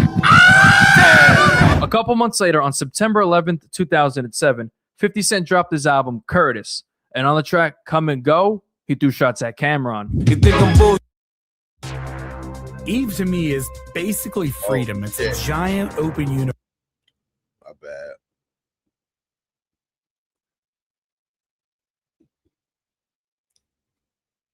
I'm buying the whole building. 2 days later, on September 13th, 2007, 50 Cent was performing in New York City at the Hammerstein Ballroom, where he actually brought out Dipset members Jim Jones and Juelz Santana.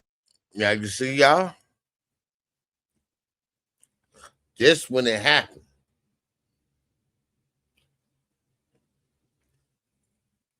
That's when they did the Beamer, Benz, and Bentley shit and all that. You know what I mean? Look.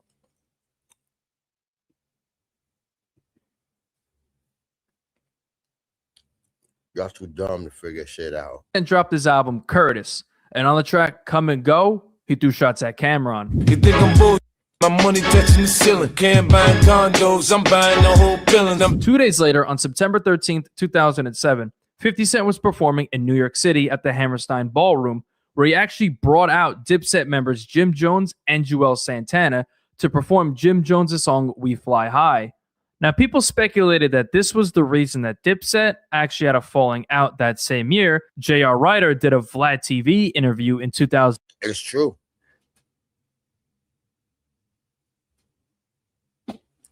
Yeah, 50 Cent about that caught shit. He put them niggas in the movie. Y'all forgot?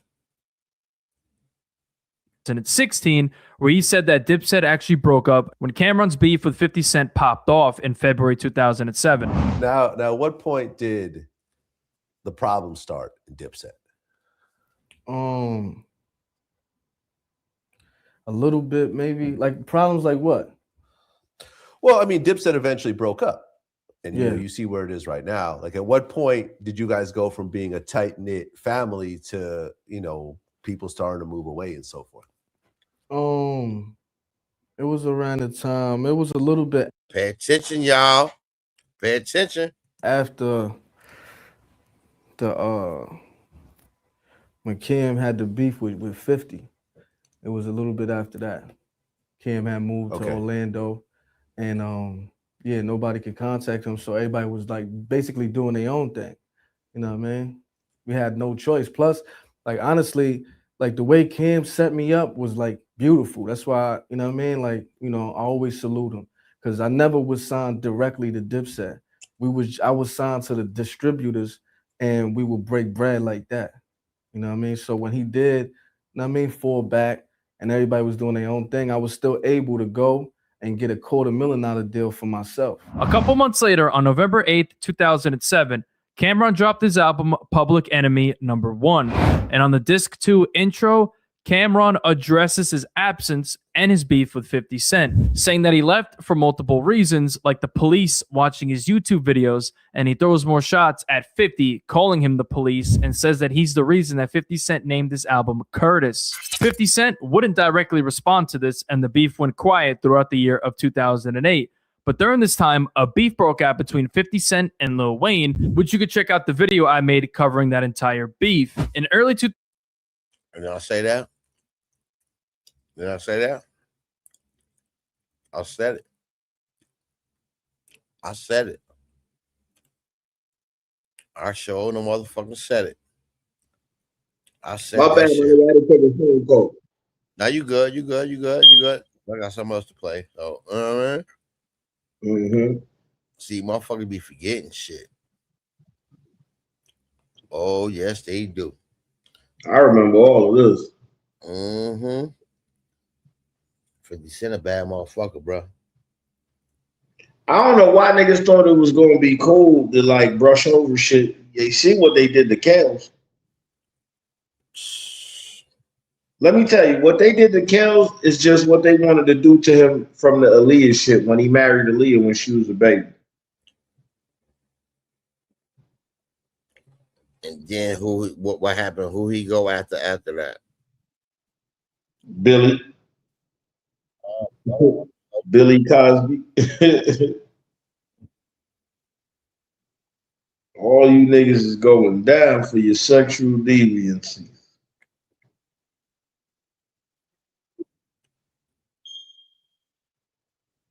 Hey, yo, you seen The Reckoning yet?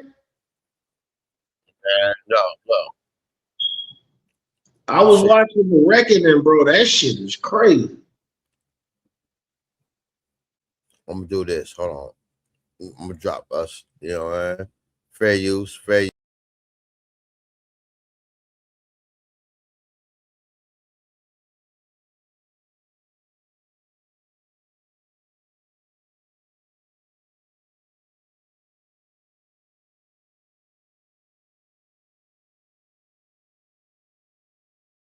Fair use. Fair use. Fair use. Break bread hole. Entertainment purposes.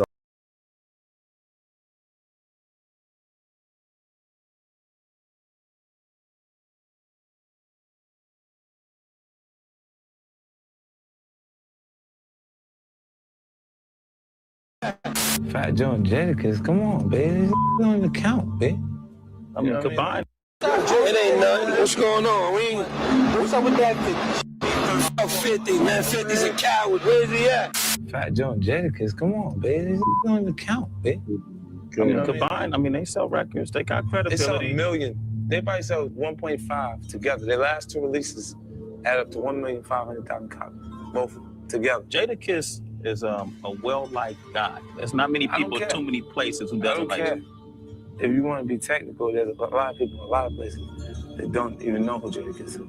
I've been in markets that have no idea who Jadakiss is. He was ill because he came to D-Block by himself. He came through one day, he called to say, "Oh, I'm coming through." He came through by himself. He sat down. And I'm gonna change the title to this shit too. You heard? Telling you, man. I'm a nigga 50 on one. 50 is telling niggas alley-oops low key too. 2 hours.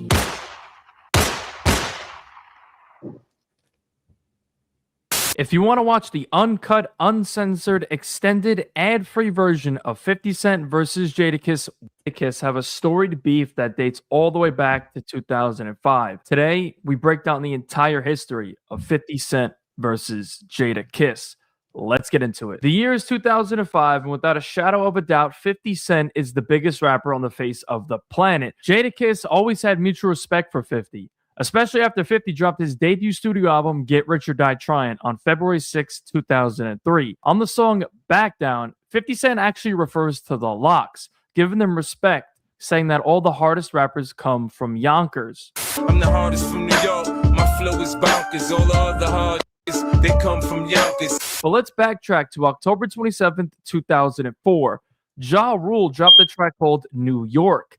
And on this track, Ja took disses at 50 Cent. There were two features on the track.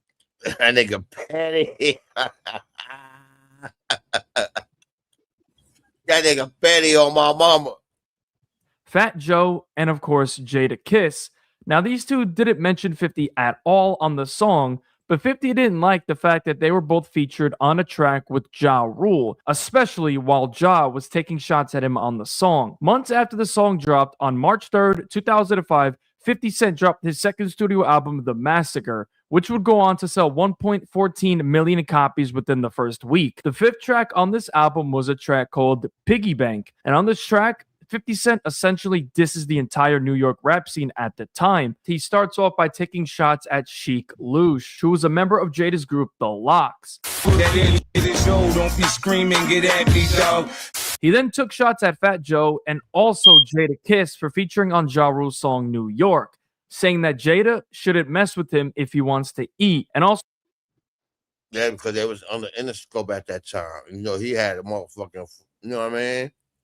Yeah, sure. Also says that Jadakiss is just a local New York rapper and is nowhere near as globally popular as him. Jada don't with me if you wanna eat. Yeah, when we in New York, like your vocals, but that's only New York, though. Your ass is local. 3 days later, on March 6th, 2005, the All Eyes on 50 Cent, the sequel, aired on MTV, where 50 Cent would sit down with Sway. During this, 50 explained why he took shots at Jadakiss on his song Piggy Bank. And he went on to say that Jadakiss doesn't even count because he's not nearly as big as him. So what is it that you confronted on this record, Piggy Bank, concerning Jada, Fat Joe, in general?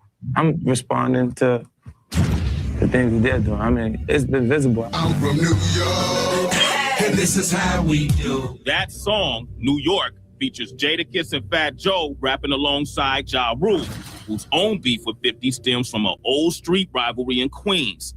In 50's eyes, that means they've chosen. That's why certain niggas gotta mind their business with certain niggas is beefing. On my mama. Size. They come from environments where they know, and they ain't in the dark. They know what it is. This is not music beef. Now, it doesn't stem from music. It comes from actual street. Now that don't die. So it's like you don't stand so close to that person that you viewed as an ally to him. Well, I'm gonna sit back so you can try and help them. That's exactly what they did with I'm from New York. Now, on The Massacre, 50's upping the lyrical ante. That fat thought lean back was in the club. My soul 11 mil. This was the dog. That's me saying, you know what? That's for you doing that, and you're gonna accept that. If you keep responding, I'll keep going until you don't exist anymore. So you're not fearful of the backlash that could come from backlash of what? See, you know what? You got to have a legitimate opponent to respect them. Fat Joe and Jadakiss, come on, baby. These don't even count, baby. I mean, combined, I mean, they sell records. They got credibility. They sell 1 million. They probably sell 1.5 together. Their last two releases add up to 1,500,000 copies, both of them together. Jadakiss is a well-liked guy. There's not many people in too many places who doesn't like him. If you want to be technical, there's a lot of people, a lot of places that don't even know who Jadakiss is. I've been in markets that have no idea who Jadakiss is. Who's your favorite music?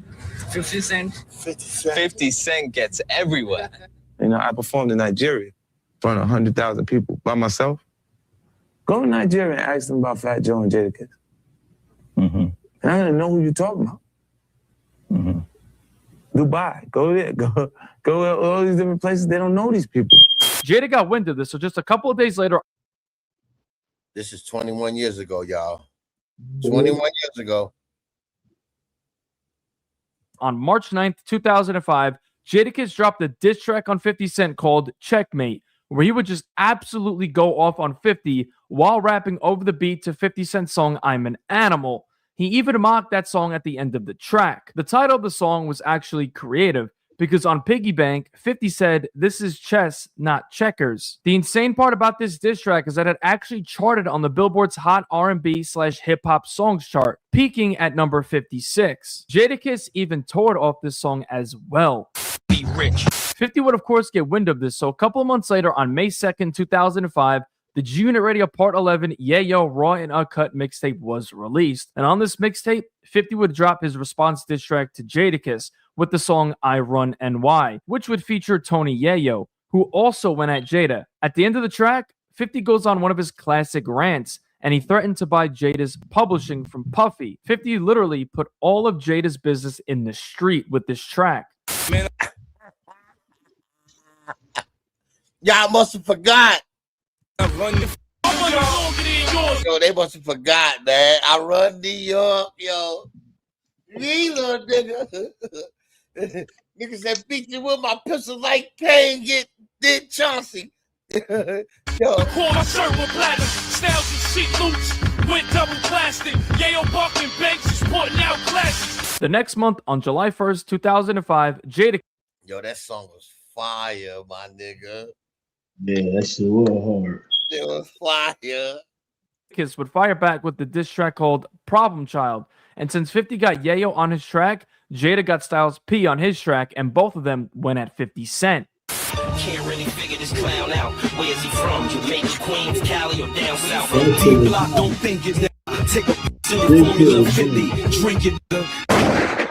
A video would then surface on whatshood.com of Jadakiss outside in Yonkers. And when he was asked about his beef with 50 Cent, he said F 50 and called him a coward.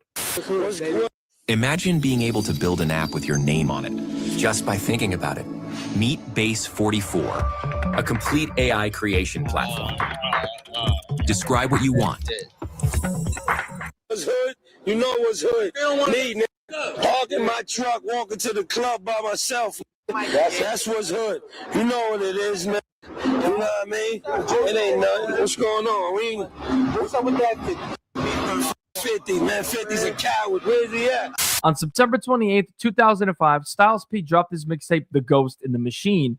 And on 2 tracks, he goes at 50 Cent and G-Unit. I know that you cause you ain't the same if police is around. I know that you cause you ain't the same if police is around. Listen, my nigga, I ain't with all that riff of my niggas. Load 9 bullets to hit you, have you my nigga. There's bodies out New York, but they letting the mouths ride. Been a long time since you've been on the south side.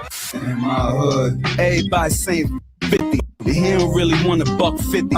Listen, dog, Banks ain't shit and Buck ain't shit. By the way, as usual, suck my and the other ain't worth nothing. He ain't worth shooting, ain't worth cutting to mention the nigga. Catch 50 in the hood, we landing in the 50 wouldn't respond directly until months later on October 22nd, 2005. The G-Unit Radio Part 15 Are You a Window Shopper mixtape released. And on the cover in the background, there's rappers that he was beefing with at the time, like Nas, Ja Rule, and on the left, you could see Jadakiss standing next to Fat Joe wearing a Burger King t-shirt, insinuating that Jada is a broke window shopper. 50 dropped the diss version of his track Window Shopper, where he would refer to Jada as a window shopper.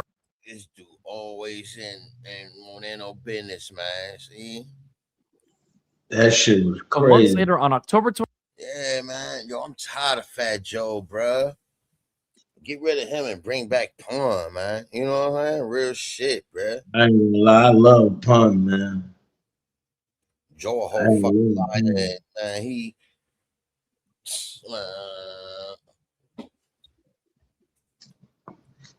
niggas show their true colors, man. You know what I'm saying? Yeah, they will do. They will 22nd, do. 2005. The G-Unit Radio Part 15 Are You a Window Shopper mixtape released. And on the cover in the background, there's rappers that he was beefing with at the time, like Nas. And you see, he got the UPS shit on, That nigga's bugged out for that, yo. Yo, yo. Ja Rule, and on the left, you could see Jadakiss standing next to Fat Joe wearing a Burger King t-shirt, insinuating that Jada is a broke window shopper. 50 dropped the diss version of his track Window Shopper, where he would refer to Jada as a window shopper, along with Nas, Fat Joe, and Ja Rule. Here use a window shopper in the jewelry store looking at shit you can't buy. A couple weeks later, on November 8th, 2005, Sheek Louch dropped his second studio album, After Taxes, and on multiple tracks, he goes at 50 and G-Unit. It starts off on the Guess Who interlude, where Sheek would play as Tony Yayo leaving a voicemail dissing D-Block. Then it goes into the track, Maybe If I Sing, where he goes directly at 50 Cent. 50, you a rat, you a coward, you a snitch, you a bitch, motherfucker, now here it is. All you talk about is money and sales. What you need to talk about is all the that you put in them jails. The next track.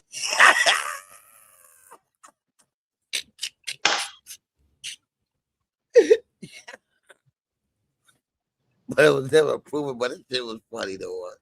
I remember It was. Son. Yo, that nigga Sheek was a funny motherfucker, son.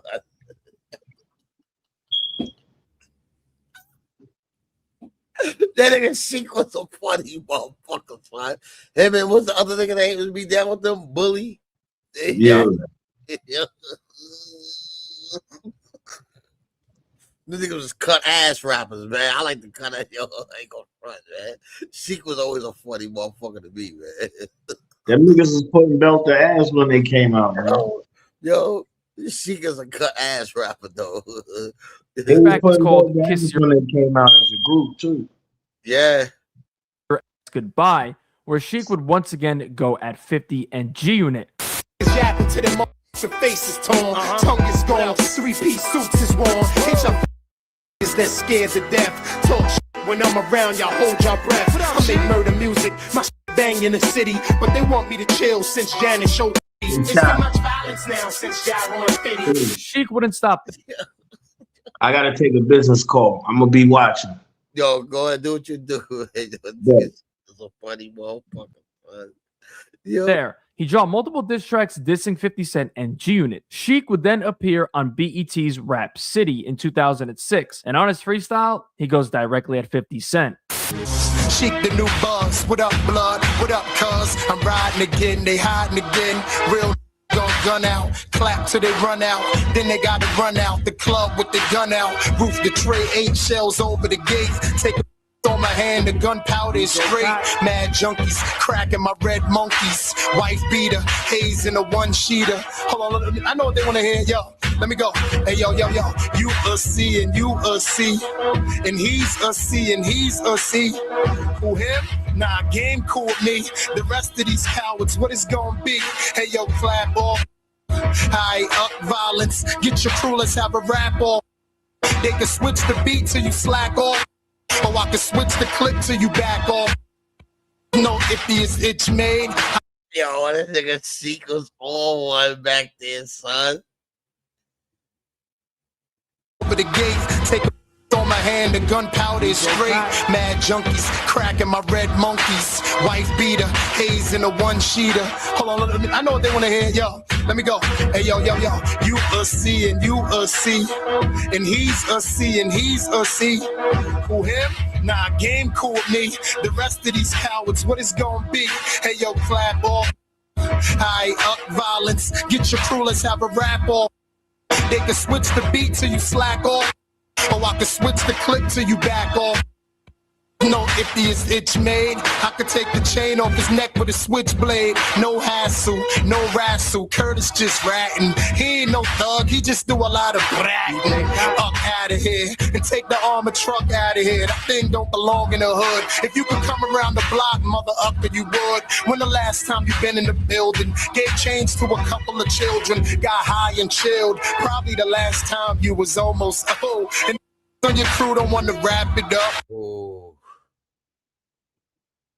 that was crazy. That was crazy. Oh, my mama, that shit was crazy. Those bars, man. Don't wanna fight and don't wanna clap it up. I know they're begging you, 50, please dap it up. Make peace 40, see me and smack me up. And the people on the street say you stupid, Paul. You gon' lose. Them dudes ain't the same as Ja. Mess around and be G units last a raw. And that thing you just put out ain't no massacre. Who else? Banks, Bucks, Banks with it. On July 5th, 2006, the G-Unit Radio Part 21 Hate It or Love It mixtape dropped. And on the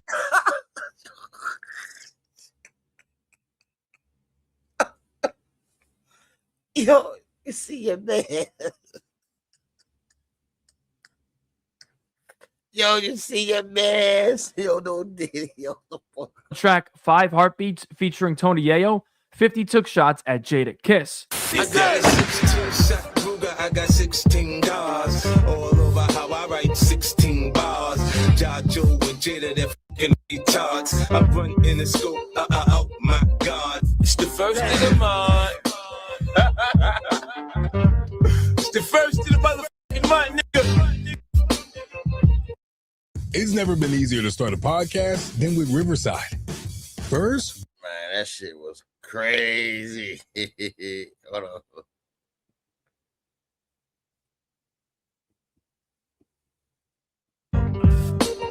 It's a fucking zoo out here, man. It's fucking chimpanzees, man. Fucking monkeys talking about me, man. Pull through there, man. It's hot. Niggas out on the curb. I'm like, look at these donkeys. Bunch of fucking jackasses. Man, go do something. The fuck, man. Damn, go to jail. Get yourself an excuse for being fucking broke. On December 19th, 2006, Styles P dropped his second studio album, Time. Oh, yo, this album was fire too. Oh, man. Is Money. And on the track G Joint, he goes at 50 Cent and G Unit. On February 1st, 2007, 50 Cent would appear on Hot 97 to talk to Angie Martinez. During the interview, Styles P called in.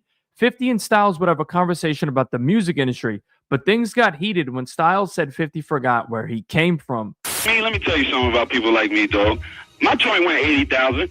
Yeah. I really don't care. I care because I wish I would have sold $1 million. Don't let me lie too much. I wish you would have sold $1 million. But if it don't sell $1 million, it don't sell $1 million. I make music. I'm Styles. I walk the streets. Like, I'm in the streets. They're going to always appreciate what they do. But so long as I'm decent and I'm making a little something, I don't need to have the 6 cars in my lot. No, I need them. You know? That's where we changed. That's where I changed that. Let me tell you something. Like, I agree. If you say that I'm a different person, anybody say that money don't change them, they just didn't make enough. They just didn't make enough. I'm telling you that the industry, what you hear from me that makes me feel appear industry styles is the new information. What the nigga said, son? He ain't playing. Decent. And I'm making a little something. 97 to talk to Angie Martinez. During the interview, Styles P called in. 50 and Styles would have a conversation about the music industry, but things got heated when Styles said, "Oh, yo, you have my nigga Bang Smurf on the stage." 50 forgot where your man Shotty going to be right with you soon. He came from. Man, let me tell you something about people like me, dog. My joint went 80,000. Yeah. I really don't care. I care because I wish I would have sold $1 million. Don't let me lie too much. I wish you would have sold $1 million. But if it don't sell $1 million, it don't sell $1 million. I make music. I'm Styles. I walk the streets. Like, I'm in the streets. They're going to always appreciate what he do. But so long as I'm decent and I'm making a little something, I don't need to have the 6 cars in my lot. No, I need them. You know? That's where we changed. That's where I changed that. Let me tell you something. Like, I agree. If you say that I'm a different person, anybody say that. How you expect him to feel when your own city try to blackball you? Niggas try to blackball 50, bro. Keep it 1,000. All them niggas. Niggas try to get the nigga unalived, and it took a man from Detroit and a West Coast cat to, you know what I'm saying? Come on, man. Come on, man. Keep it real, bro. Shit is chess, not checkers. Break bread, ho. Money don't change them. They just didn't make enough. It just didn't make enough. I'm telling you that the industry, what you hear from me that makes me appear industry styles is the new information. That's true, though, but I'm good, dog. And this is only couple cars, 2 beautiful kids, family, wife at home. straight. And in the street, I got the utmost respect. When I was, and I got loyalty from those who are around me. Then you and good. I got a couple people will die for me, and a couple people will kill for me. That's good. You know what I'm saying? That's good. Then you unpack it. But what I'm saying to you is I didn't know exactly what was going on with you. And to have you out there like with nothing, that's not what I intended. Nah, you can't do that, Jimmy. You can't do that. No record company in the world could do that. I'm Styles. I'm from the streets. All right, we got to grind it out. You had a lot of power. I mean, you showed me something that you could push me back, or even had the power to scare the building. Because I don't think Jimmy did it. I want to know. Wow. This is all allegedly. So, you know, Rough Riders was under that Interscope umbrella. But, hey, if the math ain't mathing, it's all about $1. You heard? Break bread, oh. Jimmy can't do that. No record company in the world could do that. I'm Styles. I'm from the streets. All right, we got to grind it out. You had a lot of power. I mean, you showed me something that you could push me back, or even had the power to scare the building. Because I don't think Jimmy did it. I want to know. How do you know? Styles, can I ask you a question? How do you know? Like, how do you know that 50 pushed you back and not feel a way about that? I can stop a record from going out of clutch. No, but I'm asking how he could not feel. What he put me through.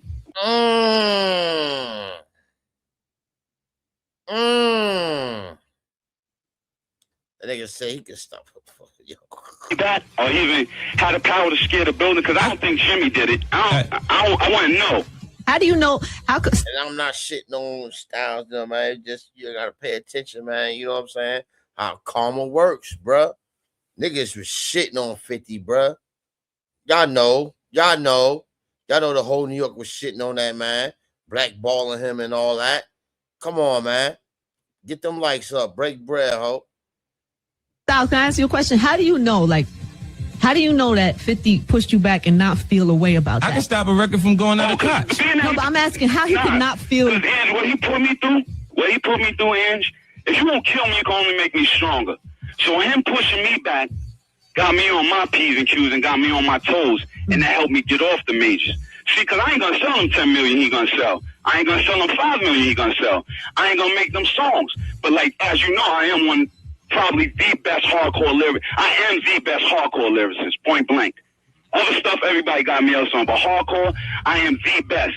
So I ain't gonna sell them 5 million. I ain't gonna sell them 10 million. So I ain't gonna make that money that 50 made, or whoever else M made, or I ain't gonna be. They ain't gonna respect me like that over there, like how they respect them. Let me ask you like this. you said, this is the industry, and they respect money. Hold up, Styles. Would you? Because at the beginning of this, 50 said he wanted to broker this. Would you ever consider doing business with 50 Cent? He said he don't care about the money no more. No, I love money. I just tell you, I take respect over money. I ain't saying I don't care about money. Would you ever do business with 50? I would do business with him, but I wouldn't let him broker my deal. I'm a man. We could do some other business or something. I'm a man like he is. He I don't know, man. Like I said, man. Once he crunched them numbers in, and it's go scene, you already know who. Come on, man. Who are actually the person that sold the most records from Rough Riders is DMX, and he was under the Def Jam umbrella. DNY got the Rough Riders at Kiss, and you know what I'm saying, out of their situation. So Kiss signed with Interscope, Styles did the Interscope, and Sheep went to Koch. Pay attention. You know what I'm saying? Hey, this ain't allegedly. This is all facts. He can't do nothing to affect me. Like, he did affect me. Check this out, I'm into making money. You want to make some money? You can call Styles up and make some money. We definitely gonna talk about it. I don't want to make me blind and not want to make no money. Nah. You want to make some money? Grown man conversation. Look, Scott. To get it in. You can Listen. get it in too. I'm the hardest. We gotta have this conversation at the office. All right. We gotta finish this conversation at the office because we'll be on this all night, Stab. All right, but I just wanted to thank you. Hold it down.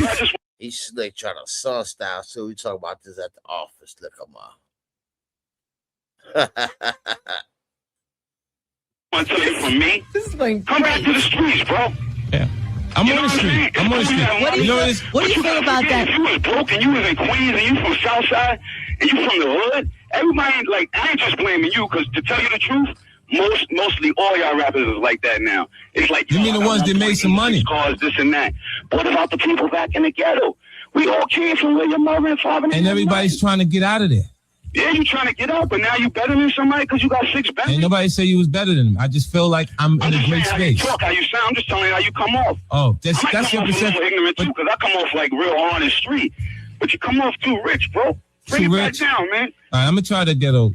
Try to ghetto, man. Call me up, man. Try to ghetto. We're gonna talk, and you're gonna teach me how to do that. Yeah, ghetto, and I'm gonna teach you how to make that deal better. Watch. So, Koch, watch this. How about this? How about this? Why you got me talking? How about I can stop a record at Koch? I believe you could. You know why? Because you in that right hand man. You got the good right hand man. It's like, I know who your right hand man is. You could probably stop damn near any record, but you can't stop me on the street. No. I don't want to. I don't want to stop you. I would hope you wouldn't. All right, let's end this nice. Yeah, we're gonna call. We're gonna talk at the office. Yeah. Are you really? Do you really? Yes. Styles. I don't do offices. You can meet me in the hood. But we come to your hood. I come to your hood. Y'all come to my hood. I come to your hood. I would love to be a fly on the wall. I come to your hood. Yeah, well, we'll sit down and talk about it. All right. Hold on, baby. Thanks for calling, Styles. No doubt. After that, Jada wouldn't respond until on August 14th, 2007, Styles P dropped his mixtape Independence. And on this tape, Jada and Styles P had diss tracks towards 50 Cent and G-Unit. The track Shots Fired, Jada and Styles P accused 50 of ratting on Kenneth Supreme. Yo, he would have been killed you. Why even bother? Ratted on Cream, he probably your father. Yo, he was never a dog. Yeah, I remember this shit too. Yeah. I definitely remember this shit. Yeah, yo. You was a rap when you made Ghetto Quran. Had names in the Daily News. Shot you 9 times. That nigga said, I knew you was a rat when you made the Ghetto Quran. Yo, this shit crazy. Niggas out of line. You could barely move. Get rich or die trying was a classic. Now you rich and you trying to die. The last diss track on 50 Cent on this mixtape was the track Miss Jackson, which was Jada and Styles P rapping over the Miss Jackson beat by Outkast and going directly at 50 Cent. Tried to diss Kiss to the world, and it's your fault, cause she said she saw you kissing a girl. The hood was behind her for a whole career, but now they slightly starting to disappear. Something about that, she's always angry. It might have been when them girls tried to push her scalp back, needed some headroom, so she went out and bought Tyson's mansion with 18 bedrooms. After that, Lloyd Banks would get involved in this beef when he dropped a track called Death Wish, taking shots at Jadakiss. Now, after this, 50 Cent was ready to squash the beef with Jadakiss and the rest of D-Block. So one night, 50 actually pulled up to Jada's hood by himself and squashed the beef with Jada as they hung out in the studio for the rest of the night. Now, at the height of 50 Cent's success, he went at any artist that worked with an artist that he didn't like. You know what I'm saying? Including you. Yeah. You dropped a diss track called Checkmate. That a Hit lot the of your billboards. fans, It hit the billboards. A lot of your fans consider that some of your, greatest lyrical, contributions to the game. But that beef with 50 was settled very quickly, and certainly more quickly than most of his beefs. How did that go about? I think Fifth was really a fan. Mm-hmm. Mutual fan, because we was rocking with him, rooting for them, always root for the underdog. His story is one of the greatest stories. He said on one of his best songs back then, all other hard names, they come from Yonkers. From Yonkers, right. That already, that must have been, speaking about how you was talking about Yonkers earlier, a nigga from Queens doing that at the top of his game, that must have been crazy. That's what I'm saying. That set a precedent, and we knew that he really meant that. To be at that height of it. Yeah, he did, bro. He did. His career and even say that. He didn't have to say that. So he really fucked with us. We knew that, and we didn't even meet him, but just saying that one bar was, we knew what that was. It fixed itself. But yeah, after it all died down, it was ill because he came to D Block by himself. Where up? He came through one day, he called to say, "Oh, I'm coming through." He came through by himself. He sat down, kicked it for a few hours. Me, him, and P. Sheik wasn't there. Sheik didn't come to the studio that day.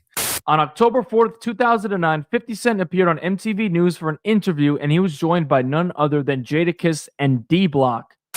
Now check this out. This is impressive right now here. look at this. I got Jadakiss. Look at this. Look at this. Look at this.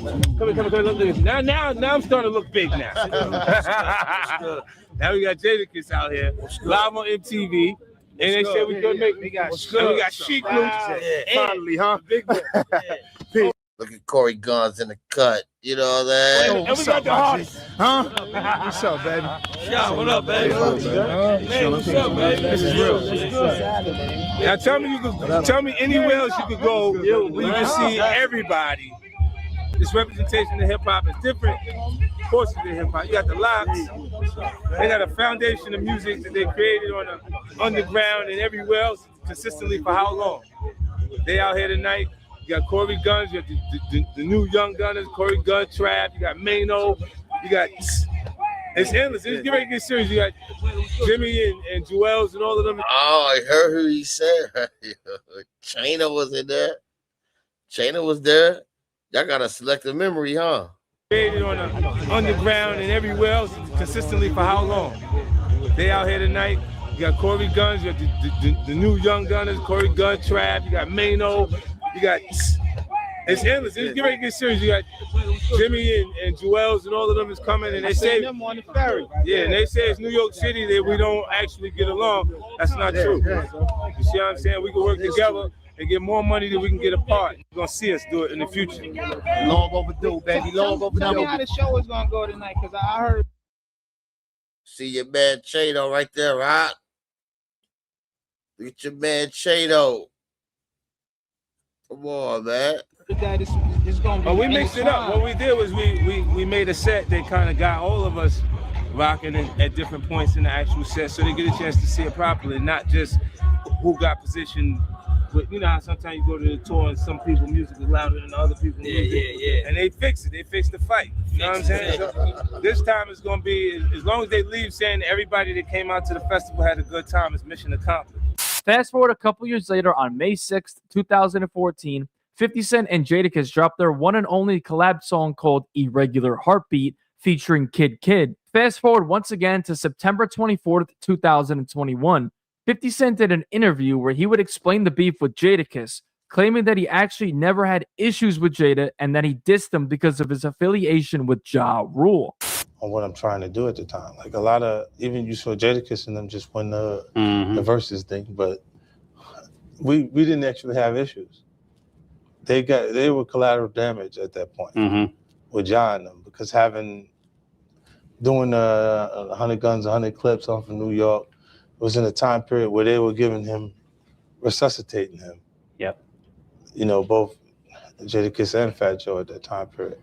And then when that happens, I just went off and got them too. You know what I'm saying? And then it's just with the momentum in that time period. See, the reason why the stuff is not really exciting to me is because they're trying to rewrite the history. Right? The records are already charted on Billboard. You already made the money from them. You already done that. I don't need to relive that part of it. My experience. I appreciated it while I was doing it. Right. You know, but I watch, the most ruthless people that you run into are going to be people that are just focused and not necessarily taking your life into consideration while they're taking theirs.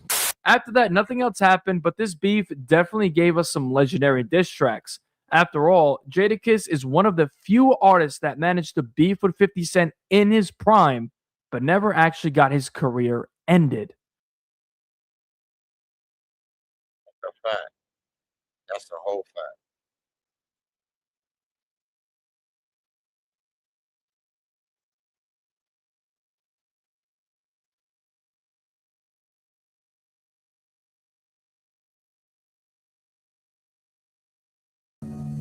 About now.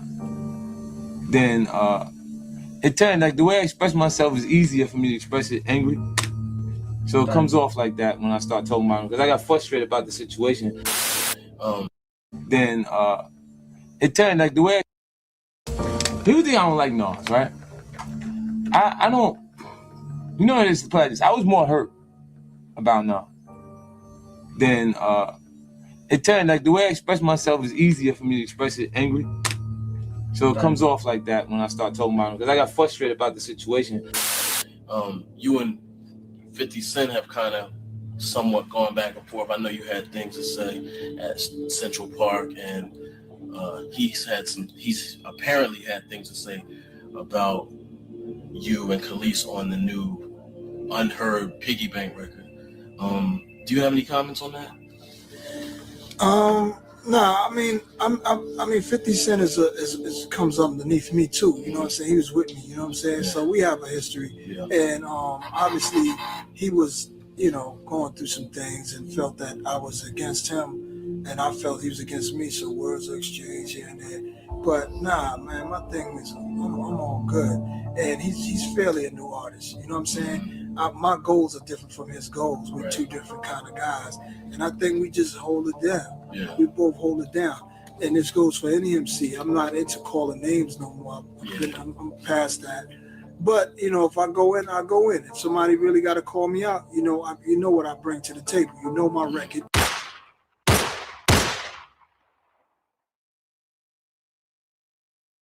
If you want to watch the uncut and uncensored version of 50 Cent versus Nas, What Happened, Patreon-only videos coming soon. The link that dates all the way back to the late 90s, before 50 Cent even signed his deal with Shady Aftermath. But eventually, their relationship would turn into a beef.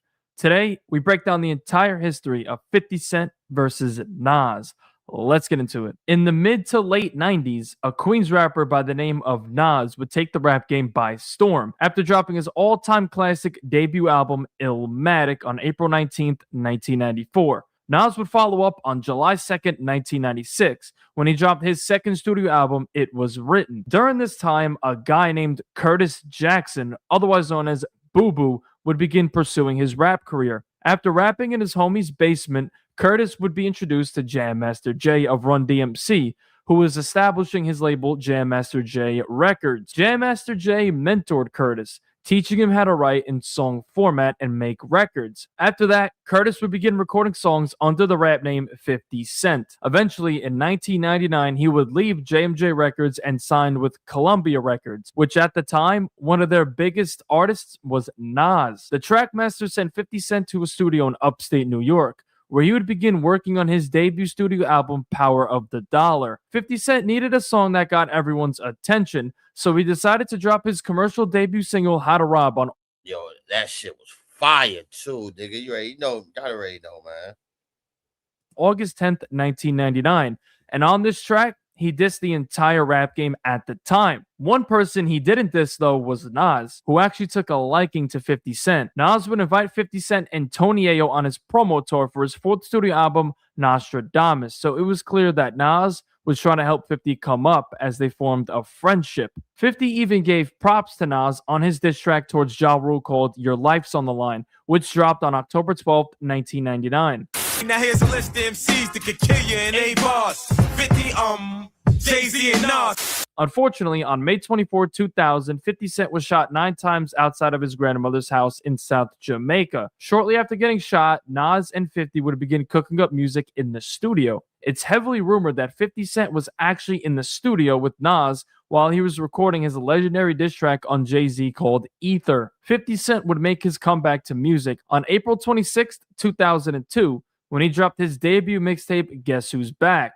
And on this mixtape, he had 2 tracks that actually featured Nas. It would be in 2002 that the seeds for this beef would be planted. Let's backtrack to January 23rd, 2001. Jennifer Lopez dropped her single, I'm Gonna Be Alright. On the Trackmasters remix, 50 Cent was actually a feature on the song. This version of the song never actually released. Instead, Trackmasters and Irv Gotti replaced 50 Cent with Nas on this song. Yeah, I remember that.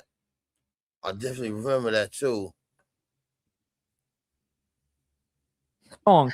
And on June 10th, 2002, the official remix was released of I'm Gonna Be Alright featuring Nas. Now, this is where this beef would officially begin, because according to Nas, 50 felt a certain way that Nas did the song with J-Lo, and felt 50 held a grudge from that point. But according to 50, he wasn't frustrated that he did the song. He was just frustrated that Nas didn't call him, and said that Nas didn't do anything to actually help Bravehearts or anyone around him too much. 50 also didn't like the fact that Nas was hanging around Irv Gotti, who was CEO of... I ain't gonna front, cause Nas had the ball with the Braveheart niggas, man.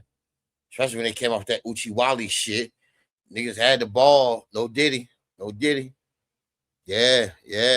of a Murder, Inc., which was the label Ja Rule signed to, and 50 was bitter enemies with Irv. So 50 didn't like that Nas was hanging around Murder, Inc.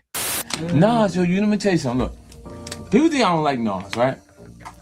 I don't.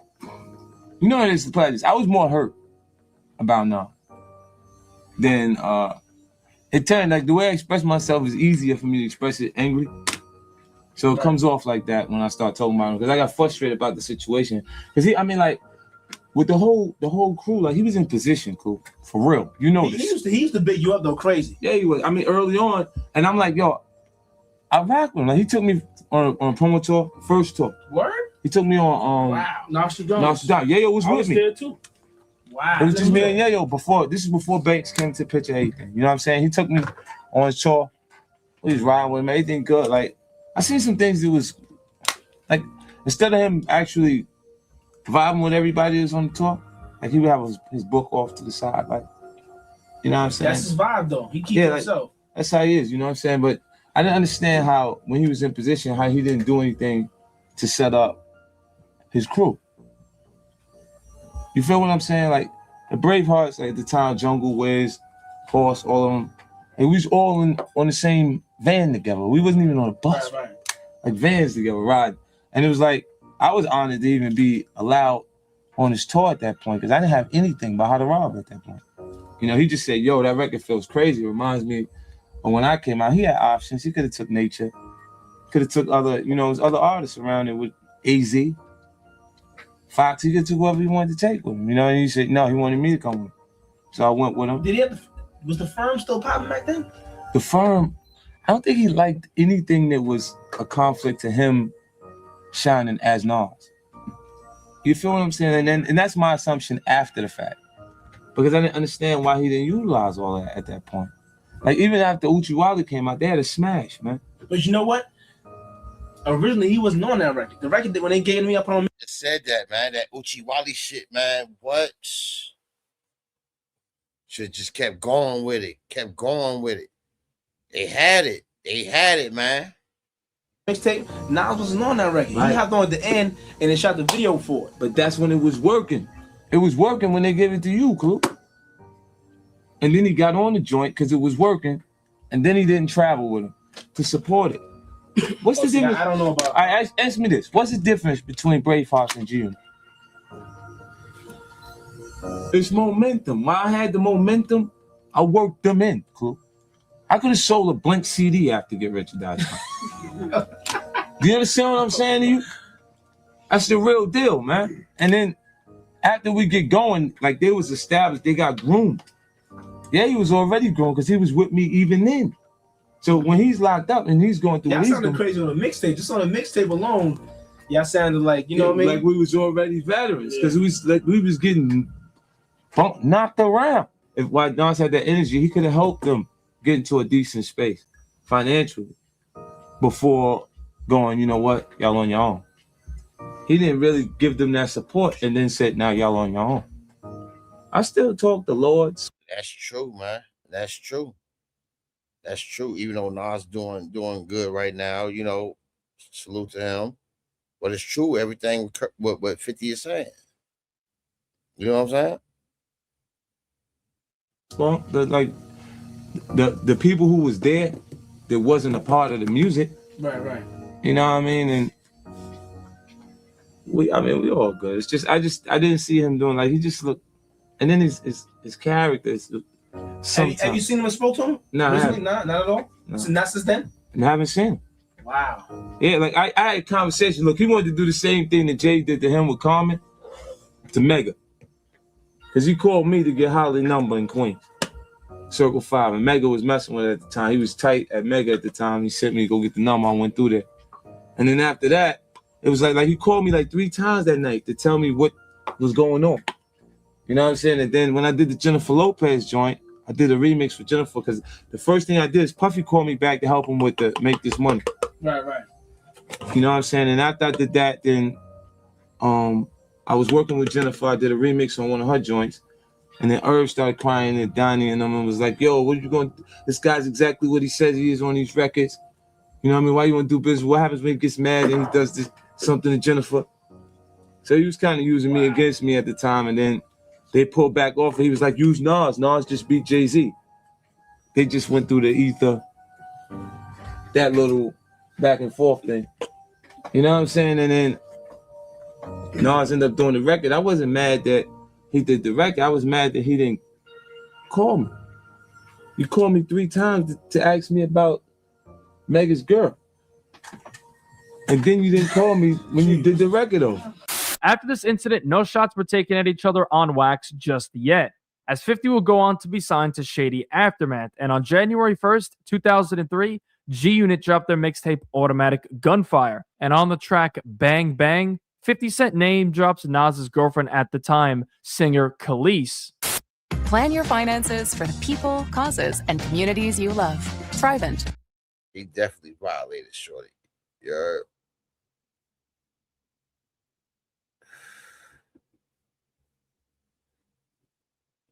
On February 6, 2003, 50 Cent dropped his debut studio album, Get Rich or Die Trying. On this album is one of his most iconic. Remember Patrice, she looked like Khalees. On February 6, 2003, 50 Cent dropped his debut studio album, Get Rich or Die Trying. On this album is one of his most iconic songs called Many Men. Not many people know that this beat was originally supposed to go to Nas. Nas's former A&R at the time would confirm this in an interview, saying, in quotes, 50 Cent's song Many Men was a Nas track first. He actually vocaled it. He was developing another artist named Nashawn. He had to massively impress Nas. If Nas started something, he would add his vocal to What, Nashawn down with one of them Braveheart niggas? Yeah. it and see if Nas would be impressed enough to keep it. Nas didn't finish that track. That track was just a track that he just fell out of love with. Since Nas didn't want the beat, Nicholson asked if he can give it to 50, who was blowing up at the time. 50 also mentioned Nas on the song High All the Time, saying that he's going at Nas and Jay-Z for the throne as the king of New York. If David could go against Goliath with a stone, I could go at Nas and Jigga, both for the throne.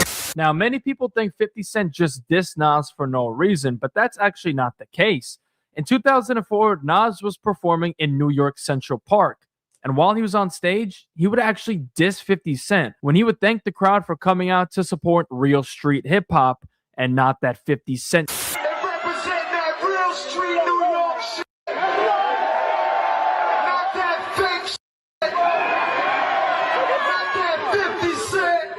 Nas would continue to diss 50 Cent on stage on multiple occasions throughout the year. Eventually, 50 got wind of this, so on September 19th, 2004, Lloyd Banks dropped his mixtape Mo Money in the Bank Volume 3, Cashing In. And on the track Burying Bodies featuring 50 Cent, 50 actually disses Nas, saying that Nas don't want it with him. Yeah, I heard that Nas talk about me. They don't want it with me. They can't even fuck my nigga. See, you hear this nigga Banks? Oh my God, baby. On March 3rd, 2005, 50 Cent dropped his second studio album, The Massacre. And on the track Piggy Bank, he took shots at Nas, mocking him for getting a tattoo of his then-wife Khalees, who made the song Milkshake. 50 also calls him a sucker for love. Khalees said a milkshake, bring all the boys to the yard. Then Nas went and tattooed the bitch on his arm. Nas would get wind of this, so he would continue dissing 50 on stage, hinting that he's got something in store for 50 Cent. But when I answer, when I drop that bomb on their ass, you'll see in the future, baby. Alright? If it's meant to be, you know? Because we thinking above and beyond it, you know? And God bless all the men, but they can't with me. Sometime after that, Nas recorded a diss track on 50 Cent called Don't Body Yourself, which was never officially released but was leaked. They say Jada defeated him, Joe too street for him. What's next? I guess it's for Nas to ether him. Y'all are waiting the MC burial, so they talk about family members. Like I can't point out your grandma. Damn, he was my man like Cool Dog. Don't make me change your body frame to blue fall. On May 7th, 2005, The Game dropped the Ghost Unit mixtape, where he would do a remix of Nas's Don't Body Yourself, as both of them were beefing with 50 Cent at the time. Nas wouldn't stop there. He dropped another diss track on 50 Cent called Spastic in late 2005. Now, I couldn't actually find any audio to this track at all, so I'll just read some of the lyrics to you. I observed this short-term N-word Curtis. His soul he let record execs purchase. They were nervous, but now they're wordless. This 50, I spit shit that rips out his cervix. Truth is, you only dropped one hot LP. Smell me? Now you N-words want to dead me. This is the 10th shell I'm inserting through your dome. Sitting on the throne, yet still I murk you with the chrome. I got gold and platinum, test your stamina. You getting manicures, thug life ain't glamorous. You N-words is phony, dissing everybody on Ja's roster. When you ain't hip-hop N-word, pop is your proper genre. 50 would finally respond on October 1st, 2000. Oh. But I bet you the beat was probably whack, though. Bars was hot. Back then, that's when I was having them weak, whack-ass beats, bruh. On my mama. 2005. The G-Unit Radio 14 Back to Business mixtape dropped. And on the track, Just a Touch, 50 takes. We have got to the point where literally anybody can build a fully... blah, blah, blah, blah. On the radio, they're saying me and you an item. Nas fall in love with me, I just like him. A couple of weeks later, on October 22nd, 2005, the G-Unit Radio Part 15, Are You a Window Shopper mixtape dropped. A little bit. Yeah, that shit. And on the cover in the background, you could see 50's enemies at the time, in which Nas was in the background window shopping. On this tape, 50 dropped the diss version of his hit song Window Shopper and dissed Nas on it. Nas use a window shopper. Man, it's when you see me ride by. In 2006, Nas was gearing up to drop his 8th studio album, Hip Hop Is Dead. After announcing the title of the album in May, Nas would sit down with Sway on MTV News, and Sway asked if Nas had any 50 Cent disses on this album. When you and Jay went at it, that kind of put a new kick in the game. Even when 50 was going at it with Ja and everybody started going, the dissing kind of served as, it kind of sparked a lot of interest. Absolutely. And truth be told, from the days of Pac to Jay to 50, you've always had that kind of spark in your career and you've always responded. On this album, is there any response to the recent disses that you've gotten from artists like 50 or Cam and Jim Jones and these guys? Are you going to body a crew on this album? Nah. See, the stuff that I do say some things I'm struggling with.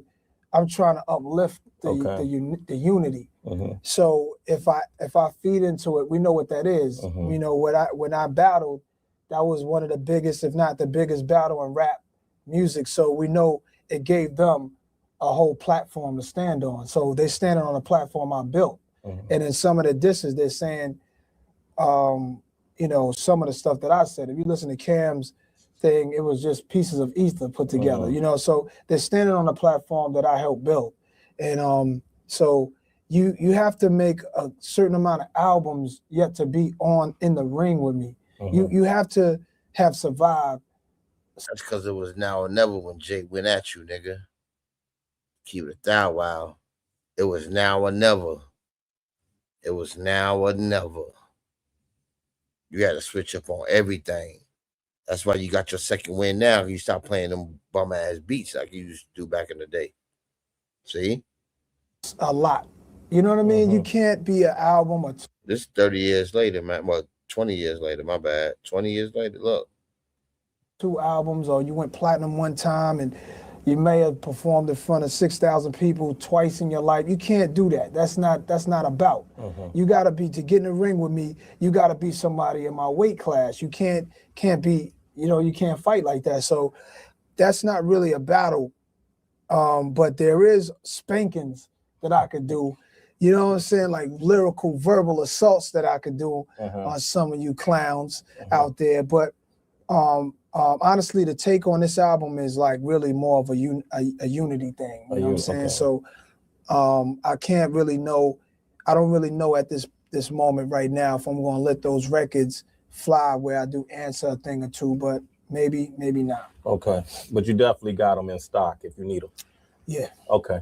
Later that year, on September 8, 2006, the G-Unit Radio Part 22 Hip Hop Is Dead mixtape was released, and the name of the mixtape itself was a mock to Nas's upcoming album. On the Hip Hop Is Dead intro, there's a voiceover giving an RIP to all of 50's enemies, and one of those names was Nas, and they even mentioned his classic song, Made You Look. Rest in peace to the poor Nas. Made you look.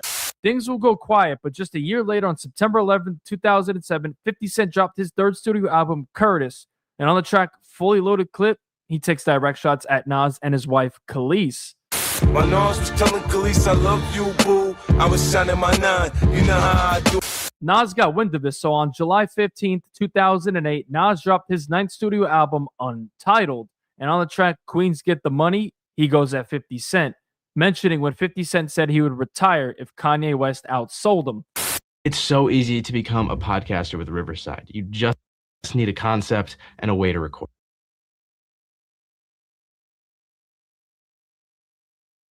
And hiding behind email and the chronic, get rich but dies rhyming. 50 wouldn't respond until a year later. On June 16, 2009, 50 Cent dropped his mixtape War Angel.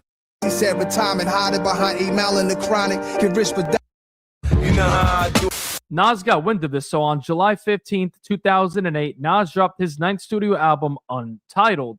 And on the track Queens Get the Money, he goes at 50 Cent, mentioning when 50 Cent said he would retire if Kanye West outsold him. My assignment since he said retirement, hiding behind email and the chronic, get rich but dies rhyming. 50 wouldn't respond until a year later. On June 16, 2009, 50 Cent dropped his mixtape War Angel LP. And on the track Cream 2009, he does a play on Wu-Tang Clan's song Cream, but he instead says Queens Get the Money instead of Cream Get the Money, which is a reference to Nas's diss towards him. Cash rules, I keep a shoot around me. Queens get the money. I have a nigga kill y'all.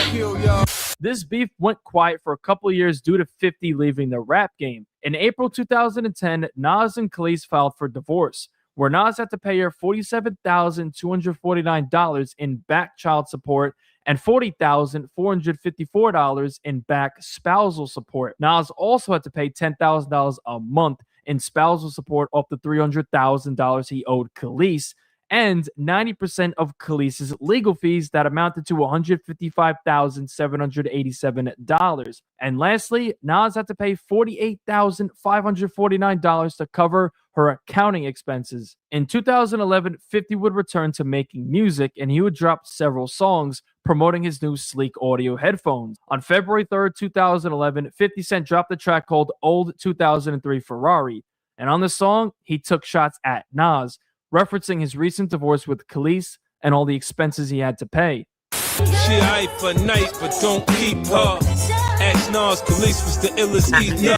The next year, on July 17, 2012, Nas dropped his 10th studio album, Life is Good. And on the track Queen Story is Nas's version of 50 Cent's song Ghetto Quran, the song that actually got 50 shot. Nas drops names like Black Just, who was 50 Cent's mentor growing up. After that, this beef would completely die down until a couple years later, on June 1st, 2014, at Hot 97's Summer Jam, Nas performed, and after a set, he brought out 50 Cent. The two of them embraced to officially squash their beef and perform together on stage. Buddy, I was just like you. Keep getting money. Buddy, I was just like you. I get money. Buddy, I was just like you. Yeah.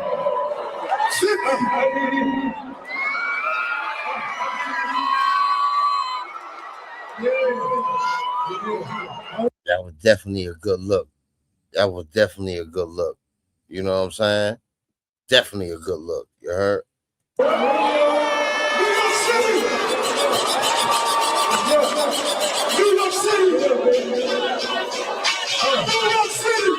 Fast forward to August 2020, Nas did an interview with Amazon Music. And when he was asked about 50 Cent, he says that he's wild talented. He also talks about bringing him out at Summer Jam 2014. Someone wanted to know, were you going to bring 50 out? No, bringing 50 out at Summer Jam 2014. I remember that. I was there. So they want to know, you know, how was that experience? That was good. That was good. I think me and 50, we haven't done the Summer Jam in a while. Him even longer than me, probably. That was good because it was Queens on the stage, Queens, New York, and that was a great vibe, you know. To bring my man who used to hang with me all the time. I mean, studio vibes. We went on tours together. Me and Fifth, we go. That definitely was a good look for the culture, man. You know what I'm saying?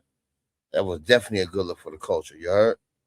We go super back. You know what I'm saying? Like, I remember 50 wilding out on the tours, like, you know, and getting into drama in different states and everything. I'm like, is this kid gonna make it? This kid is like, and I'm like, yo, he's ready to get at anything moving. I'm like, you know, you do know you on stage, you got opportunity you got an incredible talent, my dude. Like, I just seen it in him, that fire, you know. I always saw his talent and respected his talent. So yeah, so to come back full circle on that and be on Summer Jam was cool. Yeah, it was cool. Right. 2 years later, in June 2022, it was revealed that Nas was co-directing Showtime's upcoming Supreme Team documentary, which sparked rumors that the beef with 50 Cent would be reignited due to his past with Preem. Later that year, in October, 50 did an interview with Hot 97, where he would reveal that he has no issues with Nas working on the film, and he would go on to give Nas his flowers and says that he loves Nas. A couple months later, in February 2023, 50 Cent was celebrating the 20-year anniversary for his album Get Rich or Die Trying. He sat down with Billboard for an interview where he would reveal that he will be collaborating with Nas for his upcoming album King's Disease 4. After that, nothing else happened between them as they managed to resolve their issues. In my opinion, this beef was a miscommunication between both of them, so it's nice to see them work with each other moving forward. Are you guys Oh,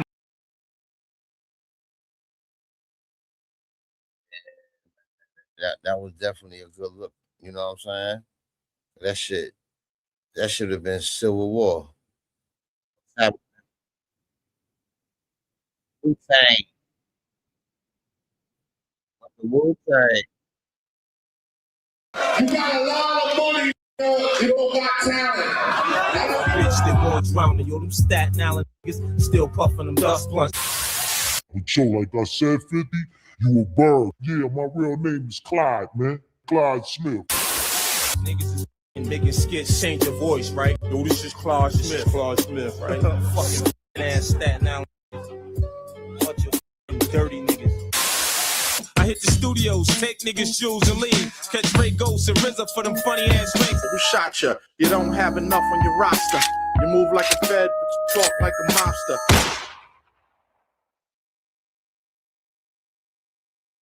50 Cent and Wu-Tang Clan had a beef that lasted for over a decade that at one point allegedly got physical, but we will get into all that. Make sure y'all are subscribed to the channel, and if you want to watch this video early and uncut, make sure to head over to my Patreon. Link will be in the description. Let's get into it. Let's take you into the year 1998. 50 Cent just signed a deal with Columbia Records and would begin working on his debut studio album titled Power of the Dollar. The only problem was that 50 Cent... Well, I do this, let me put a fair use, you know what I'm saying, disclaimer. But yeah, man. Yeah, man. Oh, shit. What the hell I just do? Oh, not wrong. Yeah, man. This shit crazy. See, you gotta... Now, this is how you break shit down. You heard? Needs to be talking.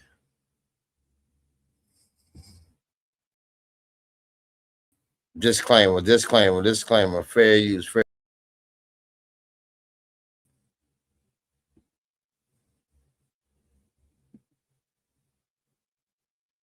And had no buzz surrounding his debut album, so he came up with a plan.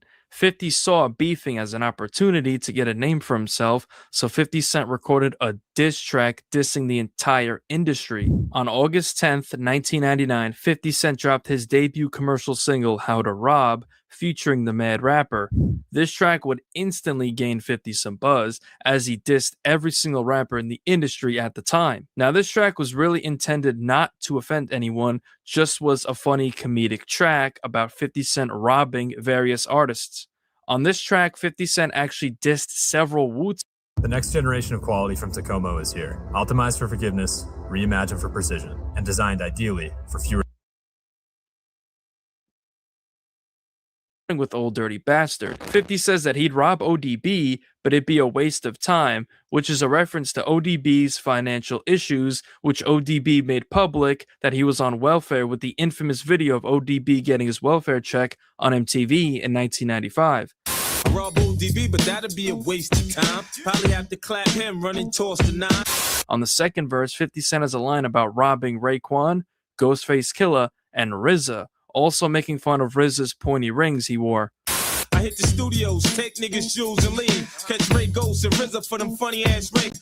Now, Wu-Tang Clan heard these disses and did not like them, so Wu-Tang affiliates called American Cream Team would respond with a diss track on 50 Cent called Who the Fuck is 50 Cent? Who the hell is 50 Cent? Crook with a deal, keep talking, you gon' meet a crook with a steel. You really want beef, I'ma hand you war. Got big guns that you never seen before. Just a no-name nigga, seeking a rep. About to take aim, spit a hot flame in your chest. Your everything was cool, had to start wailing. Front all you want, but not on Shaolin. Point blank, simple and plain, you small change. Tear you up out of the frame from close range. Fake 50 Cent, trying to face the best. Wanna impress me? Let me see you fake your death. Until then, you heard, don't deserve respect. What possessed you? Who gave you the nerve to flex? God bless you, I'ma lay your soul to rest. Think about it next time you propose a threat. Yo, who the hell is 50 Cent? Call for a thug, never studio thug, ain't hurting nothing. And your raps ain't built for that. On the rail, it's get killed for that. Later, I bet you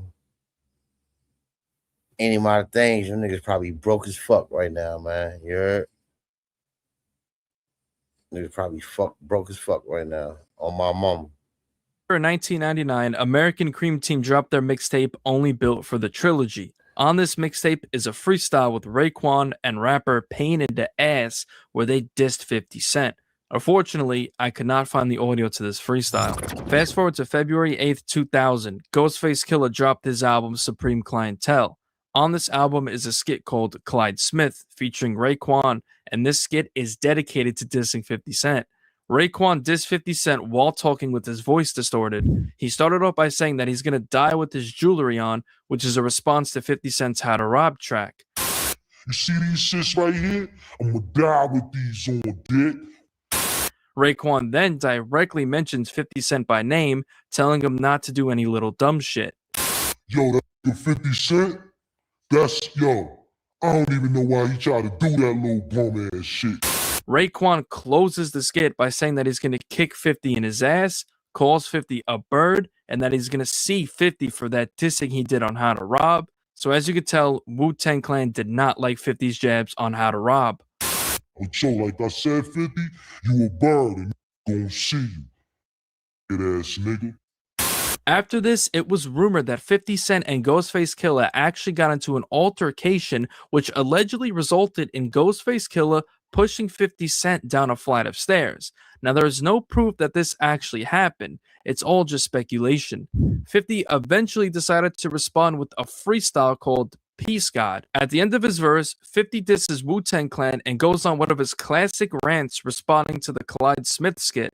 50 also brings up how he allegedly saw Ghostface Killah in the Sky Lobby in some type of Columbia Records office building or recording studio, and that Ghostface wasn't on any gangsta timing, so that altercation I mentioned earlier more than likely did not happen. Yo, them Staten Island niggas still puffing them dust blunts. Country still rocking them gold fronts. Herb Ghost album talking that dumb shit, though. I got a shelf for every dust head you run with. What?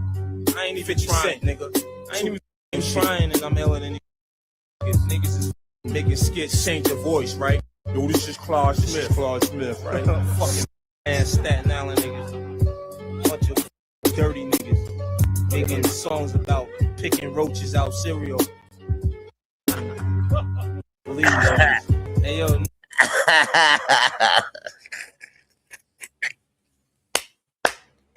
Yo, this shit funny as hell, man. Promote me more than my label. Saigon, 50 Cent. Peace God. Sell. Peace God. All that shit, right? Rapping all that gangster shit. Peace God. Straight bitch. Peace God. Yo, and the shit that fucking irks me is I see. Yo.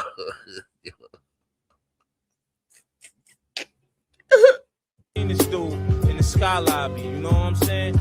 In Columbia. And I said, what's up to this dude? You know what I'm saying? He said, yo, I wanna holler at you. You know what I'm saying?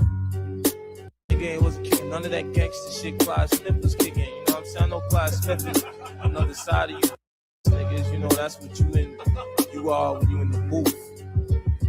I don't know who that was, you know what I'm saying? Don't matter though. It's on your shit, so it was you, Ghost.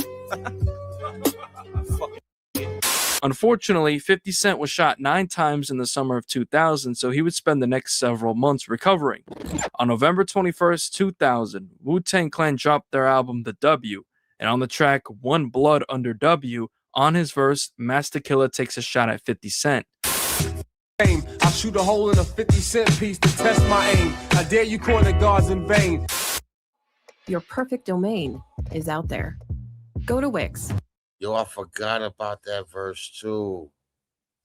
His comeback to hip hop, going on the legendary mixtape run in 2002 and dropping his all-time classic debut studio album, Get Rich or Die Tryin'. Despite the beef going quiet, 50 Cent and Wu-Tang Clan still had a disdain for each other that lasted the better part of a decade. Fast forward all the way to 2007, this beef would reignite, this time between 50 and GZA. It all started with Tony Yayo in July 2007. Tony Yayo did an interview with Spin magazine where he would claim that Ghostface Killah didn't write his Supreme Clientele album, saying, in quotes, "He didn't even write that album, man," said Yayo. "He didn't write it. That kid from Far Rockaway, Superb, he wrote that record. You know, Superb from Far Rock?" So the person Yayo referred to, Superb, was a member of Raekwon's American Cream Team who at one point claimed to have written the majority of the album. Ghostface caught wind of this, so during an interview with blog.rapcity.com, Ghostface addressed the rumors saying, "Yeah, and that's a fact too. Yeah, I was in Europe when I heard Tony Yayo say that. That's just nonsense. I still put mad shit out. Perb was Perb. Ghost was Ghost. Perb is Ray's man. He been in the studio a few times while we were doing it. He ain't right. All Perb contributed was a couple of lines that you could put in the air. When we write, we all do that. Say this one right here, or put this one right here. We all catch lines with each other because you in the studio. You got dudes around you that write. Even if he did write a verse, he can never make an album of mine. He couldn't make an album, you feel me? I made Supreme Clientele what it is. Those are my stories based around whatever they're based upon. It's me. But Yayo can suck a fat. Tell him I said that. Yayo would later do an interview with Vlad in 2024 where he would speak on the accusation saying that the media twisted what he said. Man, let me tell you something that happened. One day, I was talking to my man about Ghostface Killah, and how somebody wrote his album for him. There was a media guy there. Right. I should have known better not to talk in front of him. And rest in peace to my man Lodi Mac. I wasn't talking about it was a Far Rock thing, and I don't want to get into it because I love Ghostface and I love Raekwon. They was talking about it. The media guy flipped me into it. Oh, that's what happened. Look, so yeah, I was a fan of Wu-Tang and all that. So Wu-Tang, but I'm a fan. But I know for a fact, like, Raekwon might like me. Meth, I met him one time. Meth is cool, but I know Ghostface don't like me. And I'm a fan. I used to rock the Purple Tape. They legends. This one. Yeah. But you know, when 50 be like, yo, remember smoking Dutch Blunt? Y'all Dutch had like, I just be feeling like it always been like that.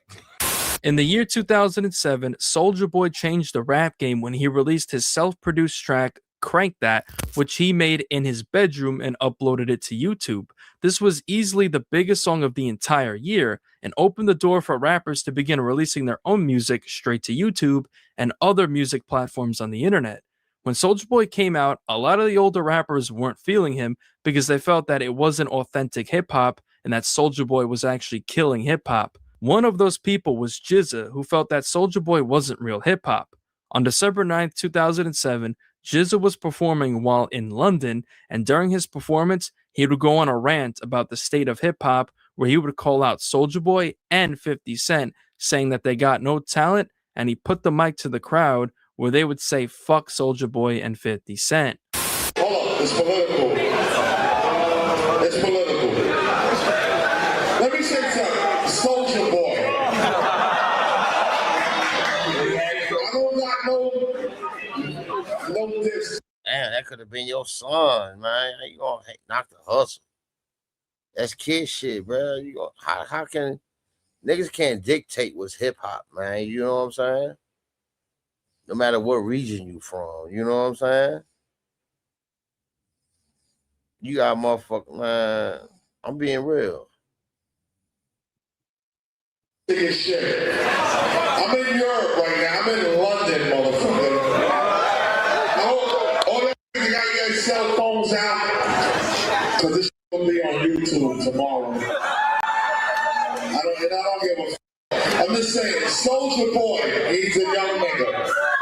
He's my son age. What you say? Fuck Soulja Boy! Hear that, Soulja Boy? So why you ain't do that shit when you was in the States? You know what I'm saying? I'm being honest. I'm not hating on you. Especially around that time. The YNs probably would have beat the fuck. Come on, man. What everybody eat don't make him shit, man. Let's make the world go round, bro. Wu-Tang is not on TV every day. I just want to say, it's a different environment right now. No, let me, hold on. I gotta make a point right now. Because we on YouTube. Let me know. Hold on. Let me hear that. Hold on. Fuck 50 Cent. Fuck Cannon. Hey, fuck 50, man. Hear that, 50?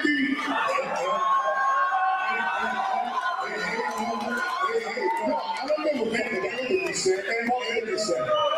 Man, who gives a fuck about him? I just want to say one. So what? You got a lot of money.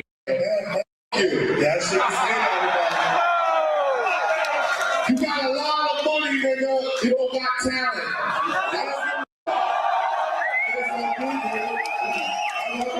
Sound tight better than me. You heard? Yes, I do. Let me say, I don't give a fuck about talking about a nigga. I don't give a fuck. You got a lot of record sales. You got a lot of money. You don't got talent, mother. You, just you, building your app. Got talent enough to make motherfucking movies and shows. Posted to YouTube, and of course 50 Cent saw this, so shortly after, 50 hopped on Sirius XM to call out GZA for hating on him and Soulja Boy when he referred to Wu-Tang as Dusty. 50 also made it clear that Method Man is his favorite Wu-Tang member and that he's still on good terms with Meth. The hate is growing. I guess it comes from the jealousy. Jealousy breeds envy. As y'all can see, if you know 50, break bread with him in power. You know what I'm saying? And people can't control their feelings. And it's Christmas time. And you know what it is? It's bah humbug time. Okay? The Ebenezer Scrooge to me right now. Okay? I'm out here in Brussels trying to enjoy myself. Actually, I'm on the bus. I'm on my way back to Amsterdam.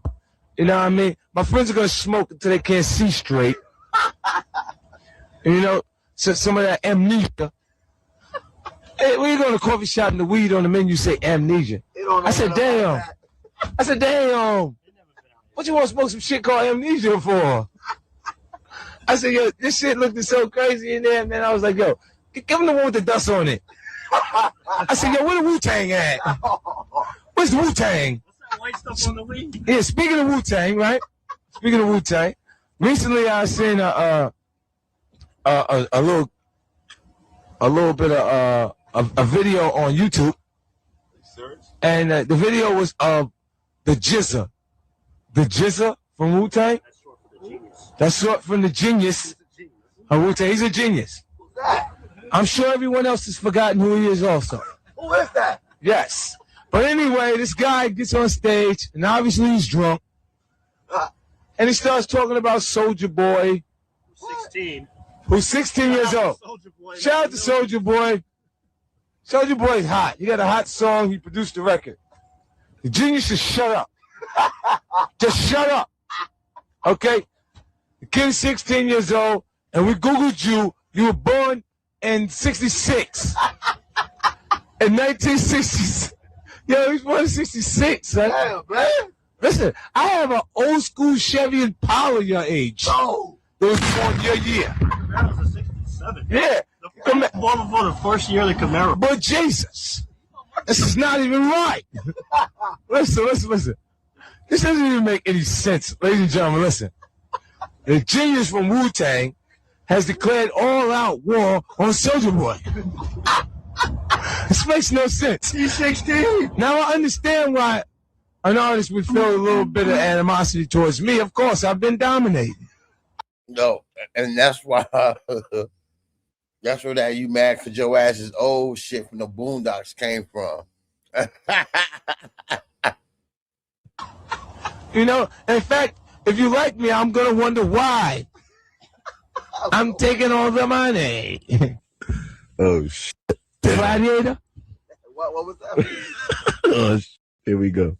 You sure, PR? Oh, you know, I think it's, listen, I really think it's really upsetting to me what's going on with Wu-Tang right now. But I hear they're upset with the RZA. Didn't he start the Wu-Tang? He started the Wu-Tang. Yes, he did. He started the Wu-Tang. All the beats. Made the beats. Okay, sure. Yes, he has all the money. His brother's the manager, took 20% of the money. Yeah, his brother made 20% of everything. What is his brother's name? Powerful? Yeah, y'all seen the show. Pretty sure y'all seen the show. Yeah, his brother's Powerful. he made the money too. RZA and his brother made the money. That's all right. But they deserve it. They designed it. They built it. You know? The rest of it was on dust and not paying attention to what was going on at the time. You know? Now, I'm going to tell you the truth. Don't say to Kyle, you fucking stupid. What's the matter with you? What the fuck is you talking about? To Kyle, nah, listen, look, Method Man is my favorite, okay? He's trying to, he's trying to create a beef with me and Method Man. Look, don't fucking start, stupid, okay? All right, 50 be on one on my mama. You let me do the starting around here. Okay, now Method Man out of the entire Wu-Tang is my favorite, okay? I'm gonna tell you why, because this guy said, I got more Glocks and texts than you, I makes you hot, won't even stand next to you. You touch me, you better bust me 3 times in the head and leave a nigga dead. I thought so. That's right, with B.I.G. That was classic. The rest of them, like the genius, that nigga be like philosophies, properties. I know how they be rapping. That's so how they be niggas be rapping. So.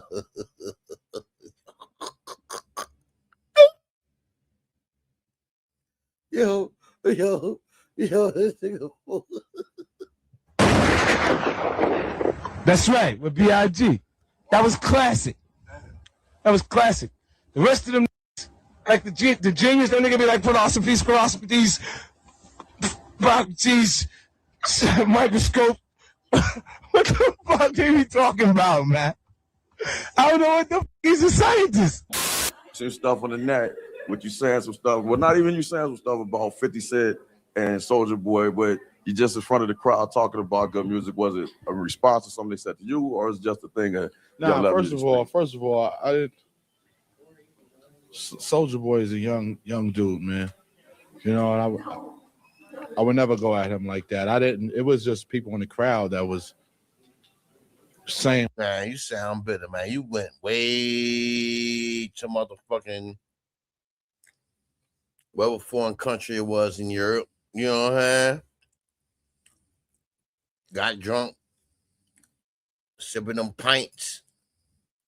and you was bitter for the motherfucking #1 movie. Hey, be grateful though, bruh. You still making tour money. You know what I'm saying? Ashalafasi's, Fantasies. What they felt. I just asked them what was they saying because I couldn't hear it at first. And, you know, I guess they weren't feeling them at the time. But I did say that 50 didn't have any lyrics. I mean, I did say that. It's obvious, but don't twist it around. You know, I said he don't got lyrics. You know, I said when it comes to talent, I didn't think he was all that lyrical. Like, what's the big deal? Riverside helps with the entire process of making a podcast. From What makes everybody keep being so fucking... Hold on. In 2008, Method Man did an interview with DJ Who Kid where he would speak on the Wu-Tang Clan and G-Unit beef, saying, as far as a Wu-Tang and G-Unit beef, if there is, I haven't seen none. During this time, GZA was gearing up to drop his album Pro Tools in 2008. On July 15th, 2008, GZA dropped a diss track on 50 Cent called Paper Plate. GZA named the track Paper Plate because a paper plate is not unique and disposable, so he's basically calling 50 Cent that. This track was just a lyrical masterpiece of... Oh, so you were just clout chasing. Lyrical. Oh, come on. I hate when niggas be saying that shit, bruh. GZA dismantling 50 Cent. He starts off by mentioning how 50 is friends with Floyd Mayweather and that 50 can write hooks, but has no jabs. You ever seen someone who roll with Mayweather? Rhyme like Ricky Hatton, smash whatever you throw, 1,000 is what I'm batting. Got a few hooks with no jabs. GZA then mentions 50 Cent doing the cover for GQ. I might want to hear that fucking funeral music, man. You know what I'm saying? When he wore a very strange outfit. Enough to make you vogue on the cover of GQ. Only missing the sheer blouse, homie, you see through. Stop sipping on that Formula 50. GZA then says that 50 moves like a Fed but talks like a mobster. Who shot you? You don't have enough on your roster. You move like a Fed, but you talk like a mobster. GZA then references 50's track Candy Shop and calls 50 Cent a rat. Sweet tooth dudes stay out the candy shop. You ain't got a handcuff and see the panties drop. A few cats is looking for a rat and cheese. 50 Cent never actually publicly responded to this diss track, but fast forward the next year to July 2009, a video surfaced of 50 Cent in the car speaking on Wu-Tang. He says that Method Man is the best and his favorite member of Wu-Tang, and briefly speaks on his past issues with Ghostface. Meth is like my favorite Wu-Tang member. You know, I always thought he was better than the rest of them. And that's why he had to come out first. You know, so I listen to his music still. Go back, I got more Glocks and takes to you. I'll make shit hot. Niggas won't even stand next to you. Nigga, you touch me, better bust me 3 times in the head. Leaving dead. I thought so. You know, he was one of them. He had one of them moments where whatever he said was golden. You know what I'm saying? Like he just was in that zone, and that shit is still hot to me because of that. You know what I mean? It's still with that impression. Yeah, that shit was, man. That shit was, no cap. Don't front, you know what I mean? I know what it is. What that music said on me in that time frame is still there, you know? I had one of them say something about me, one of the Wu-Tang members. Clyde Smith. What's Clyde Smith's name? That's the name he had on the end of the record. Yeah, what's his name? The Genius, I think. But I really never liked his music. Like his was always so smart that it was stupid. Not even Liquid Swords. I didn't really like his shit. Like it was good, but it wasn't what Meth was better than him to me. I thought you was talking about Ghost at first because the whole like how to rob, he didn't take it well or whatever. Ghost was him. That Purple tape was no joke. You know what I'm saying? That was serious too. Don't get me wrong. Like I'm just saying, Meth was the one. That's why it went first.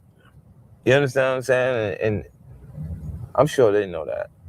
You know what I'm saying? Out of that crew, that whether he was that in the street or not, before that, don't mean nothing. It's just he had what was necessary to make that shit go off. And it went off. You remember that shit was on the bus? I came to bring the pain that's hardcore through the brain. Yeah, man. But yeah, he ain't lying, man. Respect it. He ain't lying, respect it. God damn, man. That shit was crazy, man. On July 16th, 2009, 50 Cent dropped his mixtape War Angel LP, and on this is a track called Cream 2009, to which this song is a direct play on Wu-Tang's legendary track. Imagine being able to reach 15 million views on the first video of a new YouTube.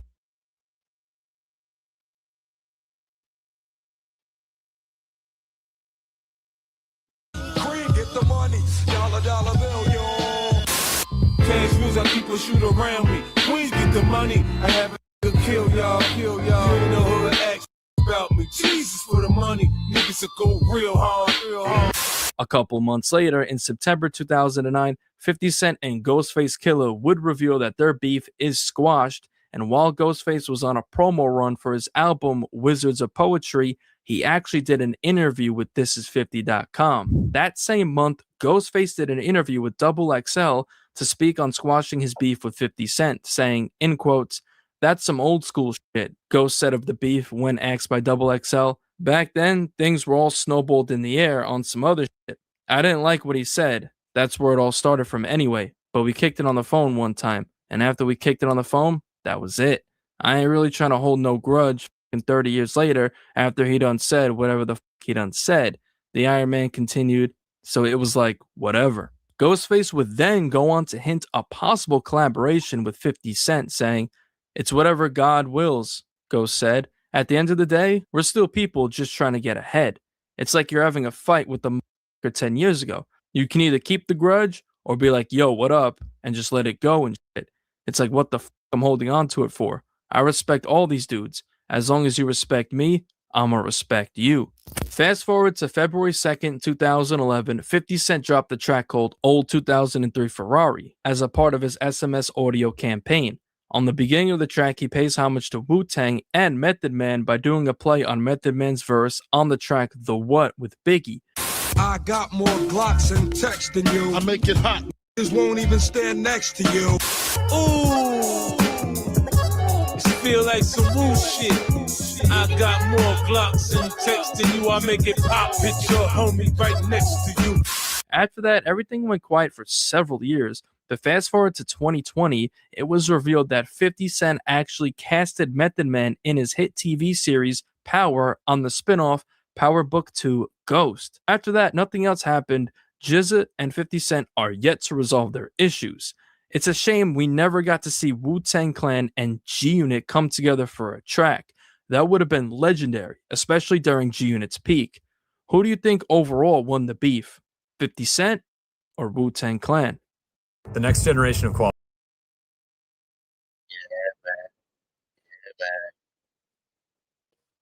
But yeah, I'm gonna do part 2 tomorrow with the Fat Joe and all the other shit, man. You know what I'm saying? You know, nigga got shit to do tomorrow. I'm gonna tap in with y'all, man. I'm gonna tap in with the tap in. Appreciate everybody for pulling up. Other than that, break bread, hope.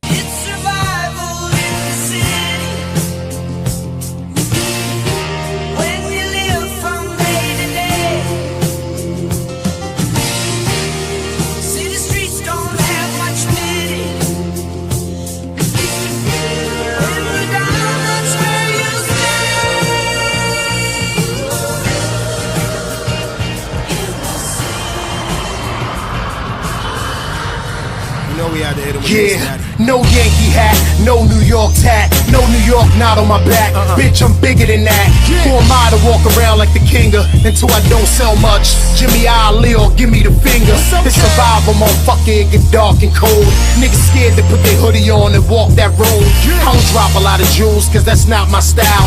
I just rip a nigga mouth, make it hard to smile. But if I did, I'll tell young and stay on his toes. Don't sign nothing, read that shit. You don't shoot unless you built for the years you bout to get. Motherfuckers will disappear. Matter of fact, they won't disappear. They gon' stand right there like their hand wasn't out from the jump. That kind of shit make me grab the pump, but I stop and chill, cause nobody gon' be there when it's real. Nobody.